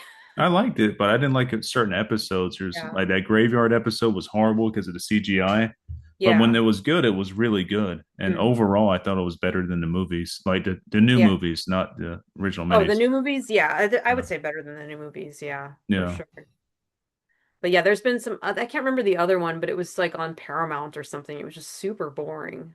One of the other like King reimaginings, it was like early on. Oh, Pet Cemetery. Ugh. Oh yeah, their new one. Like Yeah. yeah, I won a signed T-shirt or something from that movie because Mixed podcast postmortem were having like a giveaway or some shit. So I ended up winning that giveaway, but Oh yeah. I never received a t-shirt or nothing. So I'm not complaining. It's fine. I didn't even reach out to Mick. I'm like, it's cool. I'm not even worried about it. Like, Oh, that's funny. I did not like that movie. No. Yeah.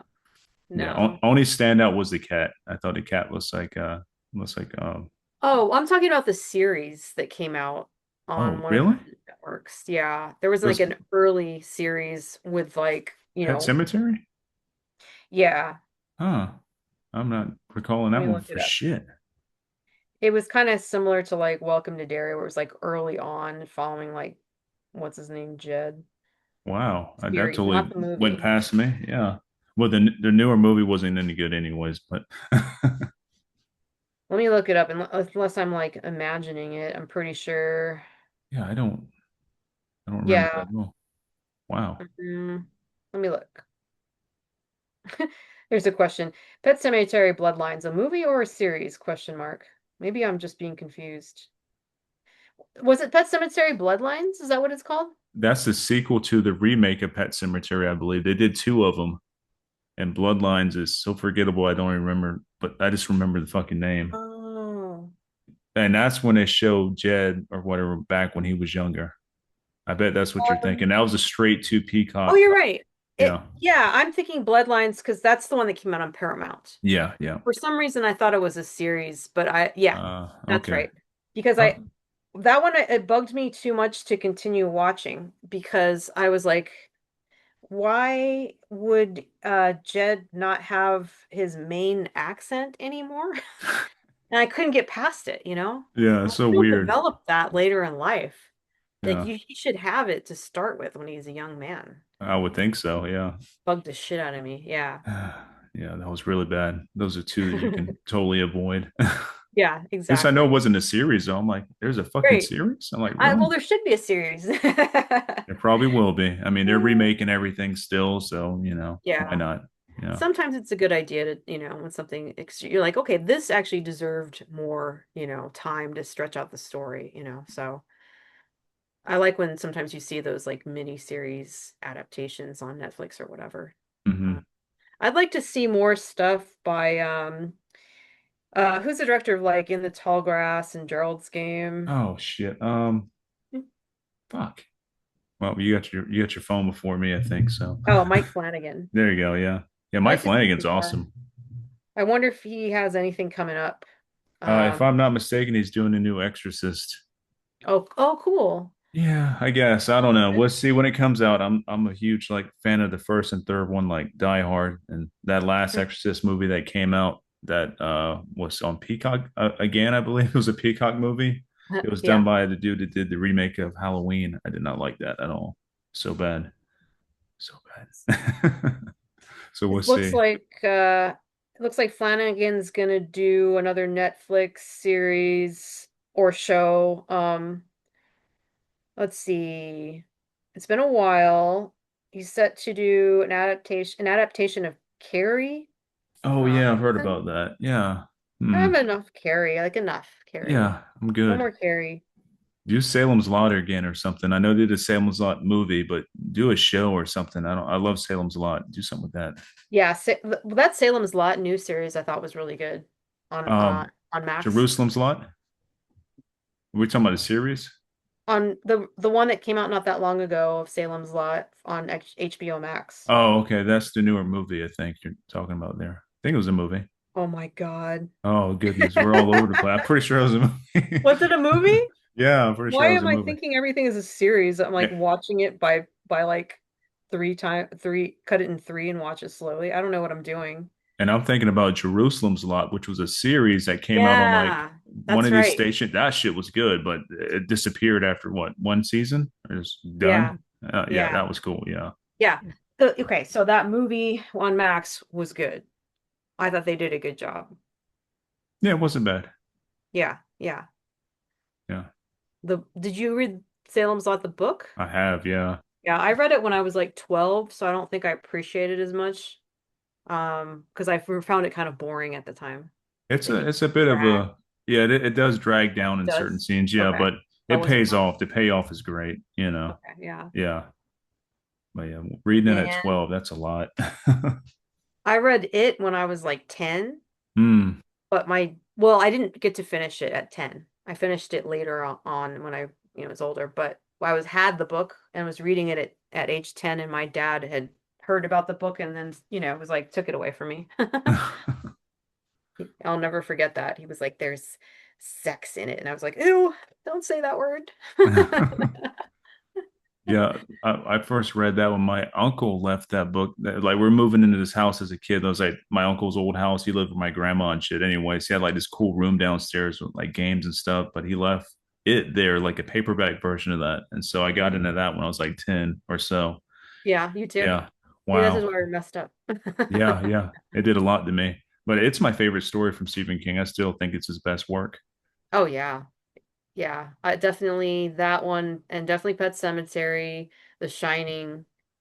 Those are my favorite books of his for sure. Yeah, those are all like top 10 easy.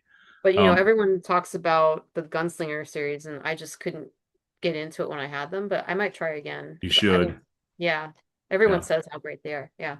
It's just a such an epic journey. It took me a year and a half to get through all the audiobooks. I was doing the audiobook version of it. Oh Maybe yeah. 2 years, 2 years. I mean, each book is 2 years? fucking long as shit.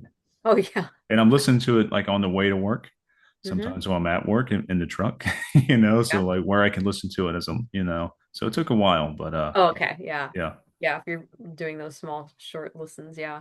Do And you there's consider like audiobooks the same as reading? I don't Yeah. no. I Or at like least you heard the story. yeah, yeah. And I think I retain information better reading than listening Yeah. because sometimes I just fucking zone out. I can turn that volume up and I'm like, what just Me happened? too.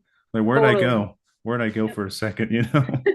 I get So, sleepy too when someone's reading to me. yeah. And that's not good while you drive. Oh I'm like, no. all right, turn on some metal. I gotta wake up. Yeah. Yeah. Right. But definitely worth the journey.